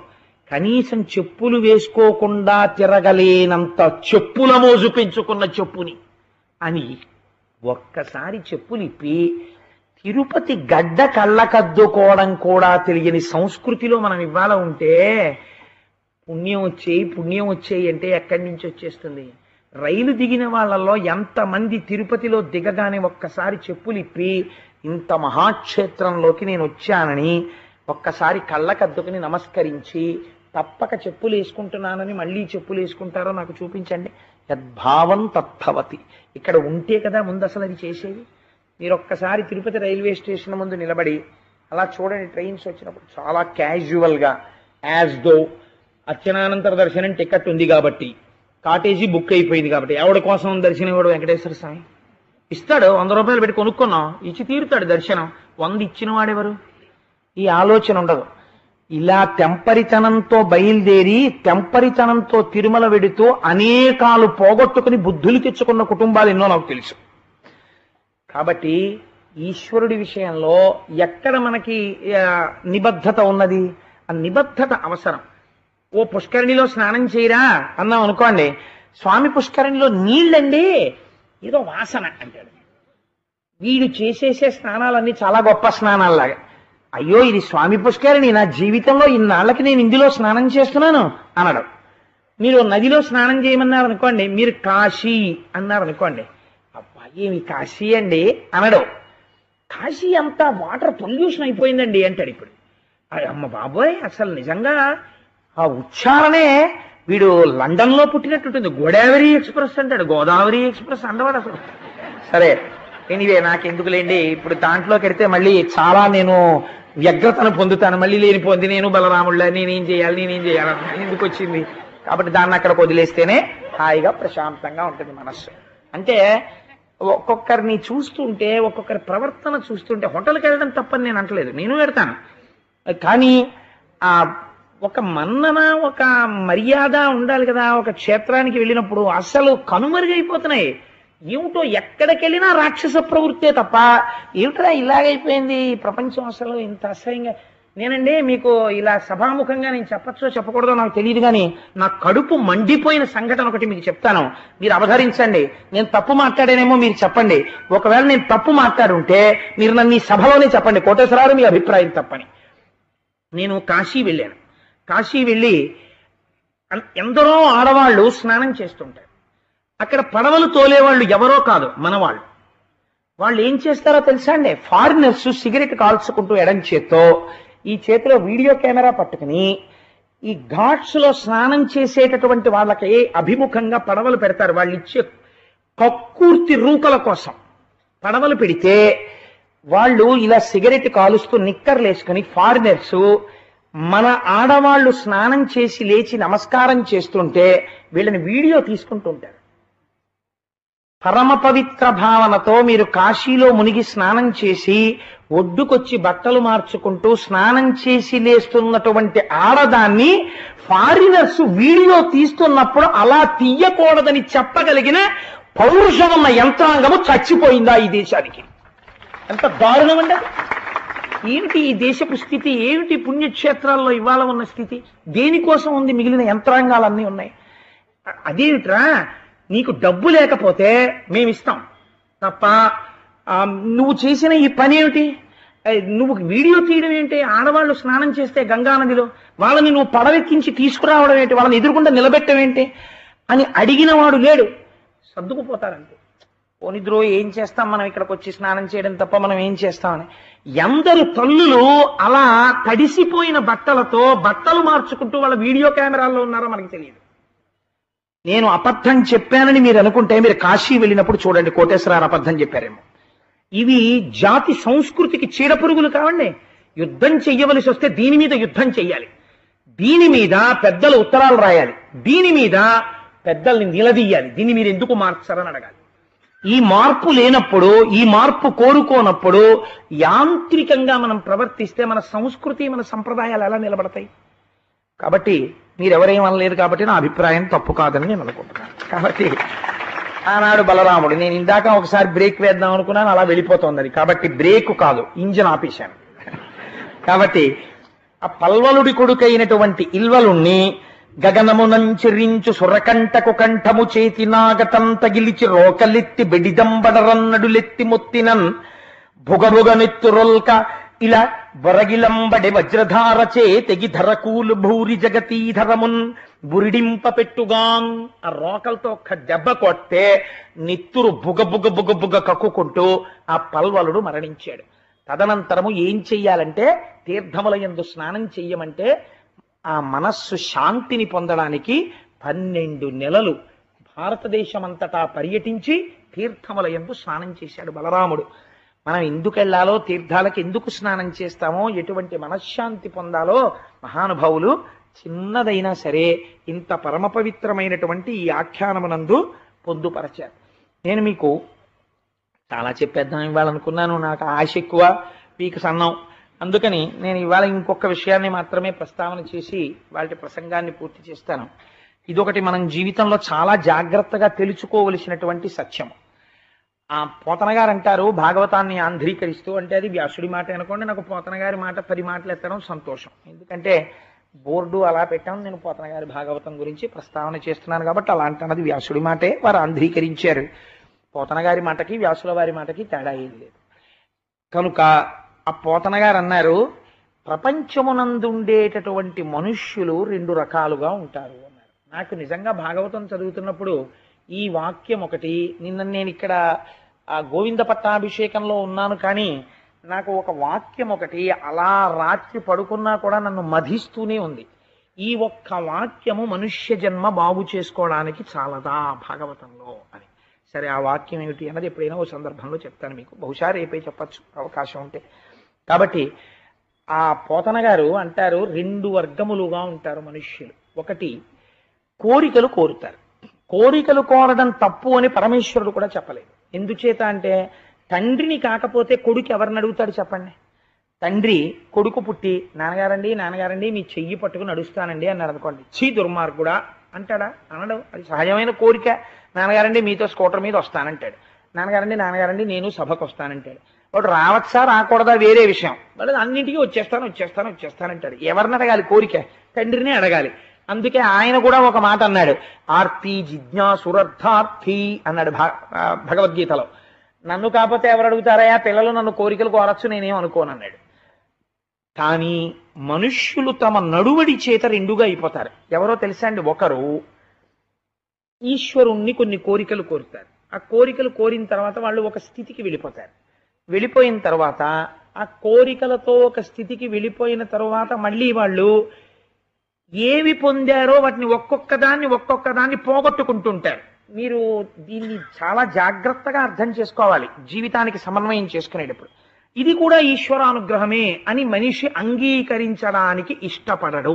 అలా ఎవడిష్టపడుతున్నాడో వాడు నా అనుగ్రహాన్ని పొంది మోక్షాన్ని పొందుతున్నాడు అన్నాడు నారాయణుడు. రెండవ వాళ్ళెవరు అంటే, కోరికలు కోరుకుంటారు. కోరుకుని నేను ఇచ్చినటువంటి కోరికలు అంటే నేనే వేరొక రూపముతో కోరిక తీర్చిన తరువాత ఆ కోరిక నేను ఇచ్చాననగానే నన్నే మర్చిపోతారు వాళ్ళు. ఫస్ట్ ముందు మర్చిపోయేది ఎవరినంటే నన్నే. లేకపోతే ఆ కోరికతో ఎవరి మీదకి వస్తారంటే నా మీదకే వస్తారు. ఇలా ఉంటారు 2వ రకం వాళ్ళు. కాబట్టి ఇది ఒక రకం, ఇది ఒక రకం. ఈ 2 రకాలుగా మనుష్యులు ఉంటారు. మీరు చూడండి, ఒక 70 ఏళ్ళు వచ్చేసాయి అనుకోండి, ఒక వ్యక్తికి పళ్ళు ఊడిపోయాయి అనుకోండి, శరీరం ముడతలు పడిపోయింది అనుకోండి, శరీరం అంతా జర్జరీభూతం అయిపోయింది, కొంచెం మంచులో కూర్చున్నాడు అనుకోండి, కాసేపు దగ్గు వచ్చేసింది అనుకోండి, లేకపోతే ఇక్కడి నుంచి అక్కడి వరకు నడిస్తే మోకాళ్ళు నొప్పులు వచ్చేసాయి అనుకోండి, నొప్పులు వచ్చేస్తే మరి రాదేమిటండి అన్నాడు అనుకోండి. అదేమిటండి మీకు పాపం మోకాళ్ళు నొప్పులా, అదేంటి లేకపోతే దగ్గు వచ్చేస్తుందా, మీ శరీరం ఏమిటండి అలా ముడతలు పడిపోయిందండి అన్నాం అనుకోండి. ఆయన ఒక నవ్వు నవ్వి, ఏమిటో ఎంత అనుకుంటున్నావు, నాకు వయస్సు 70 ఏళ్ళు, మోకాళ్ళు నొప్పులు రావు, శరీరం ముడతలు పడుతుంది 70 ఏళ్ళు, నీకు 70 ఏళ్ళు వస్తే నువ్వు అలాగే ఉంటావా, అది సహజం అన్నాడు అనుకోండి. ఆయనకి ఈశ్వరానుగ్రహం ఉందని గుర్తు. ఎందుకంటే ఆయన ఒక సత్యాన్ని అంగీకరిస్తున్నాడు. పుట్టించిన వాడెవడో, పెంచిన వాడెవడో, యవ్వనం ఇచ్చిన వాడెవడో, ఆ రోజున నువ్వు ఏం తిన్నా జీర్ణం చేసిన వాడెవడో, ఏం చేసినా ఓపిక ఉంచిన వాడెవడో వాడు క్రమంగా తీసేస్తున్నాడు. కాబట్టి ఇది డొల్లకొండ అవుతోంది. అలా అవడం ప్రకృతిలో పరిణామం అంతే తప్ప ఎప్పుడూ యవ్వనంలో ఉండదు, ఇది మారుతుంది అని అంగీకరించిన వాడొకడున్నాడు. వాడు ఒక్కొక్కటి జారిపోతుంటే జారిపోయే వాటిని వదిలేస్తూ దేన్ని పట్టుకోవాలో దాన్ని పట్టుకుంటూ ఉంటాడు. అలా పట్టుకుంటున్న వాడు ఎవడున్నాడో వాడు ఎక్కుతున్నాడు. మీకు నేను దాన్ని ఒక ఉదాహరణ చెప్తే మీరు చాలా తేలిగ్గా పట్టుకుంటారు. మీరు తాటి చెట్టు ఎక్కేవాడిని చూడండి, ముందు 2 కాళ్ళకి వాడే కట్టేసుకుంటాడు. కట్టేసుకుని నడుముకిని కొబ్బరి చెట్టుకి తాటి చెట్టుకి కలిపి ఓ కట్టేసేసుకుంటాడు. చాలా గమ్మత్తుగా ఉంటుంది. ముందు ఏం చేస్తాడంటే 2 కాళ్ళతోనూ తాటి చెట్టుని బాగా అదిమి పట్టి నడుముకి కట్టుకున్న కట్టు మీద వాలుతాడు. వాలి ఇప్పుడు ఈ కాళ్ళకున్న కట్టుతో తాటి చెట్టుని గట్టిగా పట్టుకుని కొద్దిగా వదులు చేసి కట్టు పైకెత్తుతాడు. ఎత్తి ఇప్పుడు ఈ కట్టుని గట్టిగా బిగించి వెనక్కి వాలి ఈ 2 కాళ్ళు పైకెత్తుతాడు. వాడు ఎప్పుడు వదలాలో దాన్ని వదులుతుంటాడు, దేన్ని పట్టాలో దాన్ని పడుతుంటాడు. ఈ పట్టు వదులులో వాడు తాటి చెట్టు మొవ్వకి వెళ్ళిపోతాడు. వాడు ఆ వదలడం తెలియలేదనుకోండి, వాడు కింద పడిపోతాడు. వాడు ఎప్పుడు పట్టుకోవాలో దాన్ని పట్టుకోవాలి, దేన్ని వదులుకోవాలో దాన్ని వదులుకోవాలి. అలా వదులుకున్నవాడే పైకెక్కుతాడు. అలా కాకుండా ఇందాక నడుము మీద ఇలాగే పెట్టాను కదా, ఇప్పుడు ఇలా పైకెత్తితే మాత్రం ఏమవుతుందని నడుము ముందుకు తీసేసి ఇలా అన్నాడు అనుకోండి, అనేసి కాళ్ళు కూడా వదిలేశాడు అనుకోండి, వాడు కళ్ళు తెరిచేటప్పటికి ఇంటెన్సివ్ కేర్ యూనిట్లో ఉంటాడు. ఎప్పుడేది పట్టుకోవాలో అది పట్టుకోవాలి, ఎప్పుడేది వదిలేయాలో అది వదిలేయాలి. ఇంకా ఏమిటి 70 ఏళ్ళు వచ్చాయి, ఎన్ని తిన్నాను ఊరగాయలు, ఎన్ని తిన్నాను కొత్త ఆవకాయలు, బోల్డ్ అని తిన్నాను. మీరేం తిన్నారు? ఎన్ని తిన్నానో, ఎన్ని పళ్ళు తిన్నానో. భాగవతం చెప్తే రోజు ప్లాస్టిక్ కవర్ల నిండా పళ్ళు వచ్చాయి. మీరేం తిన్నారు? మీ మొహం నేను తిన్నాను రా అని మన వాళ్ళకి చెప్పాలి. చెప్పి ఇప్పుడు ఈ శరీరం తిందాం, ఇది ఇప్పుడు జీర్ణం చేసుకోలేకపోతాను, ఇప్పుడు అక్కర్లేదు నాకు, మీరు తినండి రా అనగలగాలి. అలా నువ్వు అనగలిగితే నువ్వు ఎక్కుతున్నావు, మొవ్వవేకు. ఏమిటో ఆ రోజుల్లో 3 అరటిపళ్ళు తిన్నా హాయిగా ఉండేది, ఇప్పుడు 1 అరటిపండు తినలేను, ఇంటి నిండా పళ్ళు, నా కర్మ అని ఏడిస్తే బీపీ కూడా వస్తుంది. ఏమిటి ఉపయోగం? కాబట్టి మీరు దీన్ని ఏదో ఎక్కడో పురాణవచనంగా తీసుకుంటే అంత ప్రయోజనం ఉంటుందని నేను అనుకోవట్లేదు. కాబట్టి ఈశ్వరుడు అన్నాడు, నేను తీసేస్తున్న దాన్ని అంగీకరించగలగడంలో వాడు పైకెక్కుతున్నాడు. ఎంత గంభీరమైన మాట అండి అది. నిజంగా అంగీకరించలేకపోవడంలో వాడు జారిపోతున్నాడు.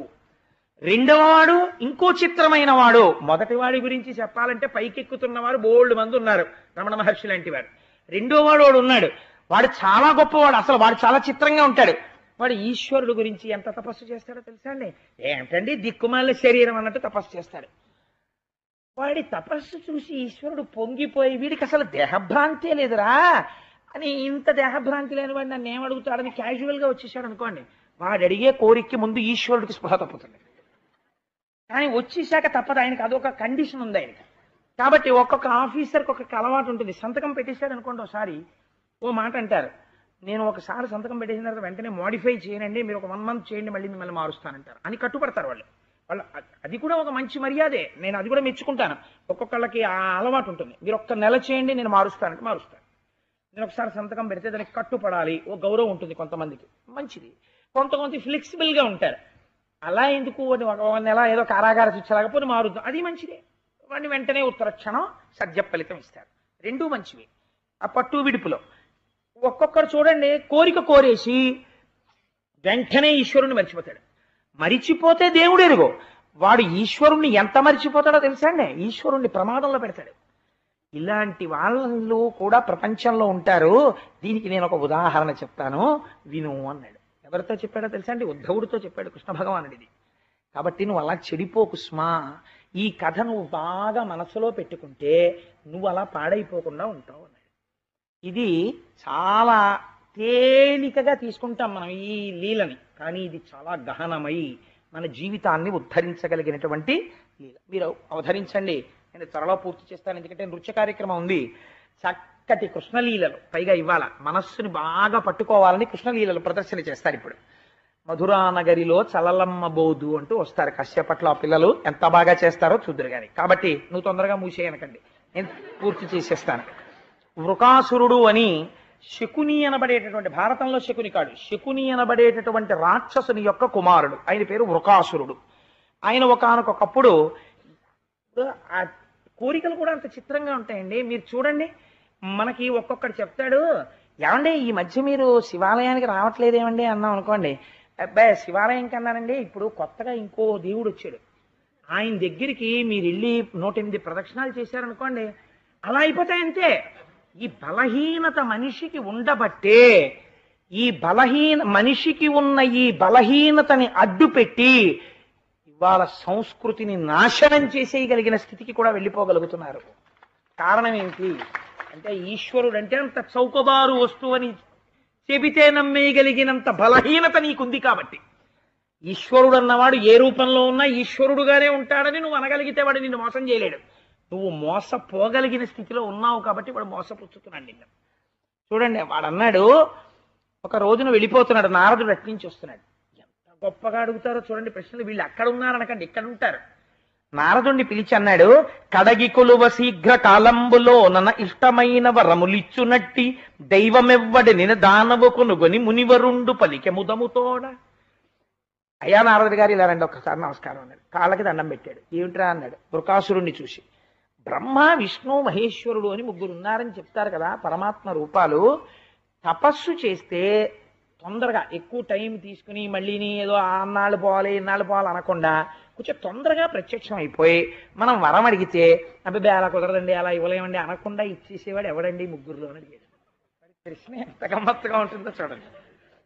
మీరు అలా ఈ స్వభావం లేకపోతే ఇవాళ సమాజంలో చాలా సమస్యల గురించి మనం వేదికల మీద ప్రస్తావన చేయవలసిన అవసరము లేదు.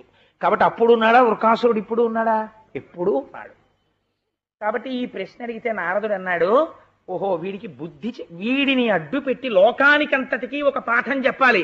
ఇది భాగవతం అంటే. ఈ స్థితి ఉన్న వాళ్ళందరి గురించి ఆ రోజు చెప్పాడు వ్యాస భగవానుడు. అందుకని ఆయన మహాత్ముడయ్యాడు.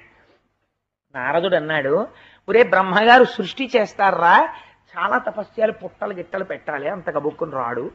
శ్రీమన్నారాయణుడా అసలు సత్వగుణంలోకి వచ్చేయాలి బాగాను, మోక్షం అలాంటి వాటిని అడిగే వాళ్ళ కోసం వస్తాడులే, నీకు కష్టం అవన్నీ నువ్వు ఎక్కడ చేస్తావు. కానీ నీ జాతి వాళ్ళందరూ తొందరగా పడగొట్టగలిగిన వాడు ఒక ఆయన ఉన్నాడు, ఆయన భోళా, ఇట్టే పలికేస్తాడు రా. నాకు తెలిసి బాణాసురుడోడు రావణాసురుడోడు ఇలాంటి వాళ్ళందరూ కూడా, అంటే మీరు ఇక్కడ ఒక విషయం అర్థం చేసుకోవాలి. అంటే శివుణ్ణి పూజ చేసేవాళ్ళు రాక్షసులాంటి అనకండి, తేలికగా లొంగిపోయే ఈశ్వర స్వరూపం. నారదుడు ఈ మాట ఎందుకు చెప్తున్నాడో తెలుసా అండి? మనందరికీ ఒక పాఠం చెప్పడానికి. తేలికగా ఈశ్వరుడు లొంగుతాడన్నది భావన చివరికి ఎంత భ్రష్టత్వానికి ఎడుతుందో ఆలోచించుకో. ఈశ్వరుడు ఎంత భేదభావన ఏమిటి అసలు? ఈయనైతే చాలా తేలికండి, ఈయనకైతే ఇలా చేస్తే లొంగిపోతాడండి, ఆయనకైతే అలా ఉండదండి, ఆయనకి ఏం చేసినా లొంగడండి. అలా అయితే ఈయన ఈశ్వరుడు కాడు నువ్వు చెప్పే. ఆయన ఈయనకైతే ఇలా ఉంటుందా, ఆయనకైతే అలా ఉంటుందా? ఇంతమంది ఈశ్వరులు ఉంటే ఖచ్చితంగా యుద్ధం ఎవరికి జరగాలి? ముందు వాళ్ళకి జరగాలి యుద్ధాలు. వాళ్ళు ఎప్పుడూ కొట్టుకోలేదు. అంటే ఎంత అజ్ఞానంతో మాట్లాడుతున్నాడో చూడండి. ఈ అజ్ఞానాన్ని విరిచి లోకానికి ప్రయోజనం చెప్పాలనుకున్నాడు. అందుకని శివుడు గురించి తపస్సు చేయరా అన్నాడు. అంటే ఎక్కడ చేయనండి అన్నాడు. కేదారం వెళ్ళన్నాడు. అందుకని వీడు కేదారం వెళ్ళి తపస్సు మొదలెట్టాడు. కేదార తీర్థంలో స్నానం చేశాడు. వీడు ఎన్నాళ్ళు చేశాడు అనుకుంటున్నారు తపస్సు? 6 రోజులు. 7వ రోజు వచ్చేటప్పటికి వీడికి టెన్షన్ మొదలైపోయింది. 6 రోజులు అయిపోయింది తపస్సు, ఇంకా రాలేదు శంకరుడు. అంటే ఎలా ఉంటుందో తెలుసా అండి? అవతలవాడి మాట ఏదో నమ్మడం చాలా తేలిక, కానీ ఏమిటో ఇటువైపు పలకలేదు. ఇప్పుడు ఇది వదిలేస్తే ఉభయభ్రష్టత్వం ఉపసన్యాసం, కాబట్టి ఇది వదలడానికి లేదు, అది పట్టుకోవడానికి లేదు మళ్ళీ. కాబట్టి ఏమైపోయాడు? రెండింటి మధ్యలో నలిగిపోతాడు. కాబట్టి ఇప్పుడు ఏమైపోయింది? 6 రోజులు అయిపోయింది ఇంకా రాలేదేమిటి, 6 రోజులు అయిపోయింది ఇంకా రాలేదేమిటి, ఇంటికి వెడితేనేమో మరి ఏదైనా శంకరుడిని సాధించుకొస్తా అన్నావు ఏమీ రాలేదా అంటారేమోనని వాడికి అక్కస్ వచ్చింది. ఈ అక్కస్ ఎక్కడి వరకు వెళ్ళిపోయిందంటే రాక్షస ప్రవృత్తి బయలుదేరింది. తన శరీరాన్ని తానే ముక్కల కింద కొట్టేసుకుని అగ్నిహోత్రంలో వేయించేశాడు. చూస్తున్నాడు శంకరుడు, ఇవన్నీ ఏమిట్రా, వీడి మాంసం వీడు కోసుకుని అగ్నిహోత్రంలో వేస్తున్నాడు ఏమిట్రా అని చూస్తున్నాడు. వీడు స్నానానికి వెళ్ళి తలకాయ తడిపేసి వచ్చేసి ఆ తడి జుత్తు ఎత్తి పట్టుకుని, ఇంకా నువ్వు రావట్లేదు అనవసరం, నా తలకాయ కొట్టేసి అగ్నిహోత్రంలో పారేస్తానని కత్తి తీసి కొట్టేస్తున్నాడు. శంకరుడు చూసి, అయ్యి బాబాయ్ రేపు పొద్దున్న అపనింద నాకు వస్తుంది, వీడికి ఏమి ఇవ్వకపోతే.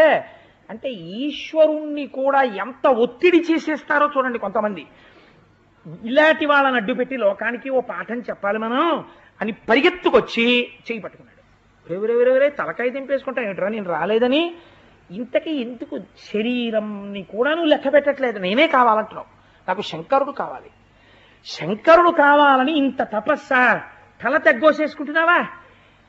నీకు అసలు శరీరం మీద భ్రాంతి లేదురా, కాబట్టి నువ్వు ఎంత గొప్ప కోరిక కోరుతావు, నీకేం కావాలన్నాడు. శంకరా, నేను ఎవరి తల మీద పెడితే వాడి తల పేలిపోవాలన్నాడు. ఇప్పుడు శివుడు తెల్లబోయాడు, ఏమిట్రా వీడి తలకాయ కొట్టేసుకునేవాడు ఎవడి తల మీద చెయ్యడితే వాడి తల పేలిపోవాలంటాడేమిటని. వీడి ధోరణి ఏంటి, వీడికి ఇస్తే ఏమవుతుంది, ఇవ్వకపోతే ఏమవుతుందో ఆలోచించాడు ఆయన. ఆయన సర్వజ్ఞుడు, ఆయనకి తెలియదండి, ఆయనకి తెలుసు. ఆయన ఏం చేశాడంటే, సరే తథాస్తు నీకు ఇచ్చాను. ఇప్పుడు వాడి తొందర ఏమిటంటే ఎవడో ఒకరి మీద పెట్టాలా చెయ్యి, వాడి తల పేలిపోతే వీడికి this has been tested and proved correct అని. మనకి ట్యూబ్ లైట్ల మీద ఏదైనా ఓ బల్బు కొనుక్కున్నాం అనుకోండి, మనం వెంటనే అలా ఏం ప్యాకెట్లో తెచ్చేసుకోండి, ఒకసారి టెస్ట్ చేయండి అంటాం. వాడు ఏం చేస్తాడంటే అట్ట పెట్టి తప్పించి హోల్డర్లో పెట్టి స్విచ్ చేస్తాడు, ఏమండే అంటాడు, అది తీసుకెళ్ళండి అంటాడు, ఓసారి వెలగాలి. ఇక్కడే ఉన్నాడు కదండి వృకాసురుడు, టెస్టింగ్ అన్ని అనుమానమే, అన్ని విషయాల్లో అనుమానమే. మీరు ఓ కథ చెప్పారనుకోండి, వాడు ఇంత చెప్పిన దాంట్లో ఇంత మంచి దొరకదు, ఇన్ని అనుమానాలు 2 గంటలు మాట్లాడాడు కదా, పోనివాడు ఆ సాధ్యం కోలా పోనివాడి కంఠాన్ని పెట్టిందేమో అని వాడు ఊరుకుంటాడని మీరు అనుకుంటున్నారా? మీరు దిగడమే తర్వాయి. వాడికి ఎన్ని అనుమానాలు కడుపు నిండా వచ్చేసి ఏమండే ఏమండే అని వచ్చేస్తాడు గబగబా. ఏంటంటే నువ్వు సిద్ధాన్నంలో వాడికి చెప్పేయాలి ఇప్పుడు ఇవన్నీ. వాడు చదవడు ఇంటికి వెళ్ళి భాగవతం, పోనీ వాడికి అనుమానం వస్తే వాడు భాగవతం చదువుకుంటున్నాడని మీరు అనుకున్నారా? వాడికి మీరు అప్పు ఉన్నట్టు మీరు చెప్పాలి వాడికి. అందుకని వెంటనే వచ్చేస్తాడు, వచ్చేస్తే మీరు వాడికి చెప్తుండాలి. ఒక్కొక్కడి అర్థం ఉండదు అసలు ఆ జీవితాలకి. వాళ్ళు ఎలా బాగుపడతారో, ఎప్పటికి బాగుపడతారో, ఎప్పటికి సంస్కరించుకుంటారో కూడా అర్థం కాదు కొన్ని సభల్లో. కనుక ఏమైంది అంటే, నీ తలకాయ మీద ఒకసారి చెయ్యెడతాను అలా నించో అన్నాడు. అంటే ఇప్పుడు శంకరుడు అన్నాడు, ఇది వీడి ఇప్పుడు తలకాయ మీద చేయి పెడితే ఆయనకు శక్తి ఉంది, ఈయనిచ్చిన వరానికి ఈయన తలకాయ మీదే చెయ్యడితే వాడు చేయి పేలిపోయి ఈయన చేయగలడండి. కానీ ఒకసారి రమణ మహర్షి దగ్గరికి ఒక ఆయన వచ్చాడు, వచ్చి నేను మీ తల మీద చెయ్యడతాను, మీ తల మీద చెయ్యడతాను, నా శక్తి మీలో పెడతానన్నాడు. వద్దన్నాడు, వద్దు అలా కాదు నేను పెడతానన్నాడు. నేను చెప్తున్నాను నువ్వు అలా పెట్టలేవు, నీ తపశ్శక్తి ఎక్కువ, నువ్వు అనుకుంటున్నావు కదా, మంచిదే చక్కగా ఉంచుకో, పెట్టకు నా తల మీద చెయ్యను. అబ్బాయి నేను పెట్టేస్తానన్నాడు. నేను వద్దని చెప్తున్నాను అన్నాడు. కుదరదు పెట్టేస్తానన్నాడు. నీ కర్మ పెట్టేయైతే అన్నాడు. పెట్టారు చెయ్య. ట్రాన్స్ఫార్మర్ తగిలివాడు పడినట్టు మైలు దూరం వెళ్ళి పడిపోయాడు. ఈయన అంటే ఆయన గోచి పెట్టి కూర్చున్నారు కాబట్టి ఆయన ఎందుకు పనికిరానివాడు. ఇంతమంది ముందు ఆయన తల మీద చెయ్యి పెట్టి నేను ఆయనలో శక్తులు ప్రవేశపెట్టానంటే ఈయన కాళ్ళకి దండం పెట్టే వాళ్ళందరూ ఈయన కాళ్ళకి దండం పెడతారు. ఒక్కొక్కటి వెర్రి అలా ఉంటుంది. మైలు దూరం వెళ్ళి పడిపోయి ఫ్రాక్చర్లకి కట్లేయించుకోవడానికి హాస్పిటల్కి పోయాడు. ప్రపంచం ఎంత చిత్రంగా ఉంటుందనుకుంటున్నారు మీరు? లోకం తీరలా ఉంటుందండి. ఇన్నిటినీ గెలవలసిందే శంకరుడు అంతటి వాడు కూడా. కాబట్టి రే నాకే తప్పలేదురా, అందరికీ ఉంటాయి ఈ కష్టాలని శంకరుడు చూపించాడు. కాబట్టి ఇప్పుడు ఏమిటి, వాడి చెయ్యి పేలిపోతే లోకం ఏమంటుంది? ఎవడి తల మీద చెయ్యి పెడితే ఏమండి పాపం వాడి తప్పేంటండి, చెయ్యి పెడతానన్నాడు. అప్పుడు ఎవరు లేరు కాబట్టి శివుడి తల మీద పెడతానన్నాడు. ఆయనకేం శక్తి లేదేంటండి, తప్పని పేరు మళ్ళీ ఇలా కలుపుకోగలడు ఆయన, దానికే చెప్పేయాలి ఏంటండి వృకాసురుణ్ణి అంటారు. పెట్టనిస్తే శంకరుడంతటి వాడికి ఇంత అమంగళం జరగడం ఏమిటి? అది చాలా ప్రమాదం, చాలా దోషం కదా. కాబట్టి తన వరానికి తానే పాడవడం ఏమిటి? ఇది రేపొద్దున లోకానికి నానుడై కూర్చుంటే. కాబట్టి ఇప్పుడు ఆయన ఏం చేశాడు, తల ఇవ్వలేక ఇప్పుడు ఆయన వెనక్కి తిరిగి పరిగెత్తడం మొదలెట్టాడు. ఇందులో ఒక రహస్యం ఉందండి. భాగవతంలో కొంతవరకు ప్రస్తావన చేశారు. అసలు పరమేశ్వరుడు అలా వెళ్ళడం వెనకాతల ఒక రహస్యం ఉంది. సుబ్రహ్మణ్యేశ్వరోత్పత్తి జరగడానికి కావలసిన బీజము అప్పుడు పడింది అక్కడ. కానీ అది ఇప్పుడు నేను ప్రస్తావన చేయడం కష్టం, చాలా పెద్ద ఆఖ్యానము, దాన్ని నేను స్పృశించను. పరిగెత్తి ఆయన ఎక్కడికి వెళ్ళాడు? వైకుంఠానికి వెళ్ళాడు. వీడెక్కడికి వెళ్ళాడు? వెంటే పడుతున్నాడు. ఆగు, తల మీద చెయ్యడతా, ఆగు. వాడి ఎందుకు ఇంకోటి తల మీద, ఓ మేక కుక్క కనపడదు ఏమిటి లోపల? వాడికి అనుమానం ఏమిటంటే ఇచ్చిన వాడు పారిపోతున్నాడంటే ఇచ్చింది తప్పేమో అని వాడికి అనుమానం. అందుకని ఆయన తల మీదే పెడతాడు. వాడు పేలలేదనుకోండి, మరి ఇచ్చావు కదా పేలనే అని అడుగుతాడు. అందుకని అక్కడికే పరిగెడుతున్నాడు వాడు. చిచ్చుబుడ్డి కొనుక్కున్నవాడు ఇంటికి వెళ్ళి చిచ్చుబుడ్డి వెలిగించుకుంటే పర్వాలేదు, దీపావళి సామాను కొట్లోనే పెడతాను వాడి కొట్టు వెళ్ళిపోతుంది.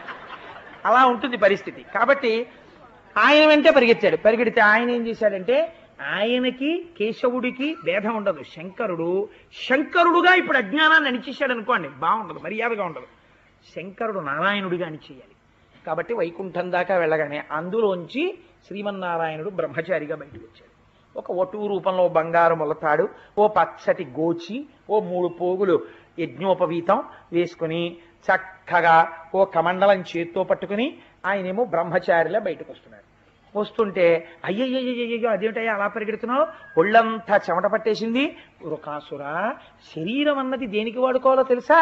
సుఖ పెట్టుకోవడానికి వాడుకోవాలి, అంతేగాని అలా కష్టపడతాయేంటి, ఎందుకు అలా పరిగెడుతున్నావు, ఆగు అన్నాడు.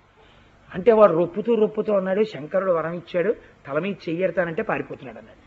అంటే ఆయన అన్నాడు, ఎంత పిచ్చివాడివిరా నువ్వు, శంకరుడు దక్ష ప్రజాపతి యజ్ఞం నుంచి మనిషిలో మార్పు వచ్చేసింది, అవతల వాడిని బాగా నమ్మించాలనుకోండి, ఈయన ఎప్పటి నుంచి మారిపోయాడో వాడు సంఘటన మొదలెడతాడు, నిజంలో ఉందనుకుంటాడు అవతలైన. అందుకని దక్ష ప్రజాపతి యజ్ఞం నుంచి మారిపోయి పిశాచాల్ని భూతగణాలని వెంట పట్టుకు తిరగడం, అబద్ధాలాడడం మొదలెట్టాడైనా ఆయన మాట సత్యం కాదు.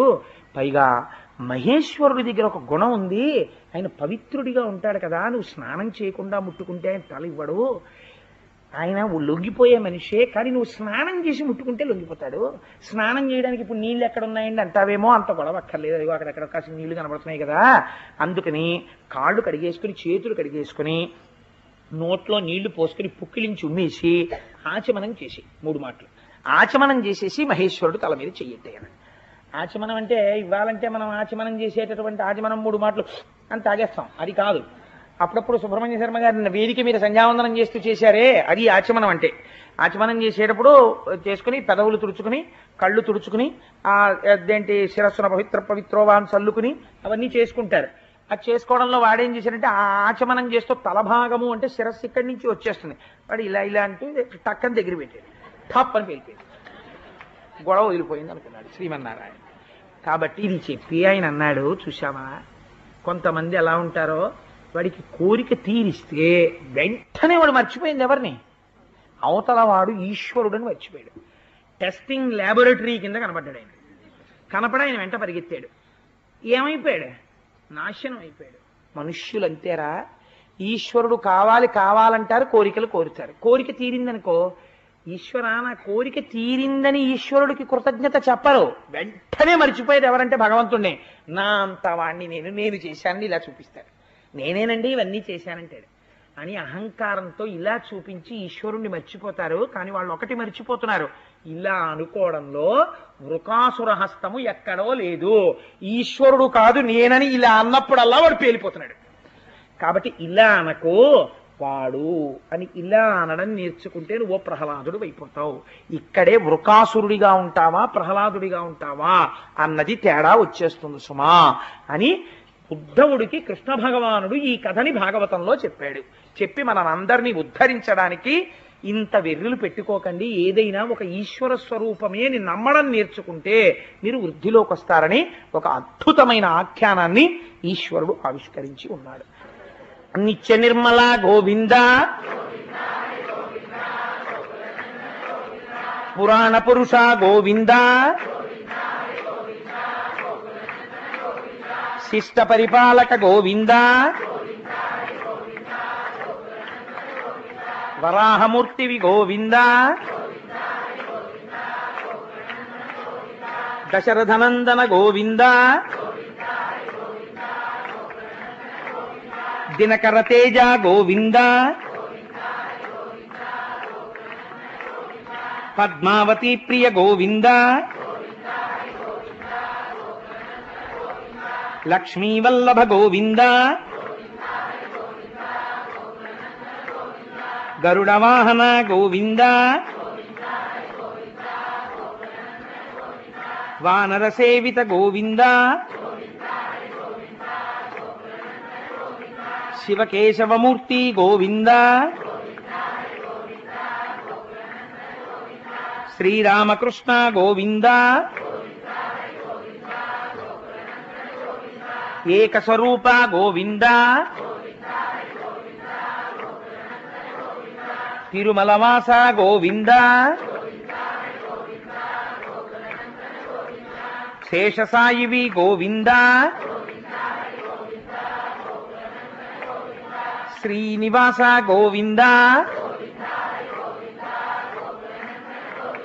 శ్రీ వెంకటేశ గోవింద,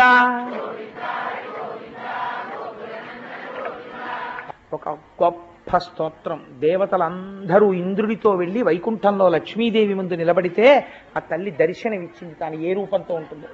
ఆ స్తోత్రాన్ని చదివితే ఐశ్వర్యం కలుగుతుంది. ధనభ్రష్టో ధనం లభేత్. ఐశ్వర్యం పోగొట్టుకున్న వాళ్ళకి ఐశ్వర్యం కలుగుతుంది, కీర్తి పోయిన వాడికి కీర్తి కలుగుతుంది. అంటే దురలవాట్లు పోయి మంచి అలవాట్లు వస్తాయి. ఇన్ని గుణములతో పాటు మగపిల్లలు, పెద్దవాళ్ళు, పెళ్లిళ్ళు కావలసిన వాళ్ళు ఉన్నవాళ్ళు రోజు అమ్మవారికి నమస్కరించి ఆ స్తోత్రాన్ని చదువుకుంటే ఎటువంటి భార్య వస్తుందో తెలుసా అండి? అటు ఎంత చక్కటి భార్య గురించి చెప్పారంటే, కులజాం కోమలాం వరాం అపుత్రో లభతే పుత్రం వైష్ణవం చిరంజీవినం పరమైశ్వర్యయుక్తం చ విద్యావంతం యశస్వినం. చక్కటి కొడుకు, మహాభక్తుడు, జీవితాల్ని ఉద్ధరించగలిగినటువంటి వాడు, పరమ కోమలమైనటువంటి భార్య, అతి సుప్రియవాదినీం, మనస్సు నచ్చేటట్టుగా మాట్లాడి తన జీవితాన్ని 3 తరాలు చూడగలిగినట్టుగా, అమంగళములు తొలగించగలిగినటువంటి మంచి పాతివ్రత్యముతో కూడినటువంటి సౌశీల్యవతి, సౌందర్యవతి, భర్త మనస్సుని గెలుచుకోగలిగిన మహాపతివ్రత అయిన భార్య లభిస్తుంది. బాహ్యమునందు అన్ని కోర్కెలు తీరుతాయి, ఈశ్వర భక్తి కలుగుతుందని అంత పరమ పవిత్రమైన స్తోత్రం ఆ స్తోత్రం. సర్వం శ్రీ ఉమామహేశ్వర పరబ్రహ్మార్పణమస్తు. స్వస్తి.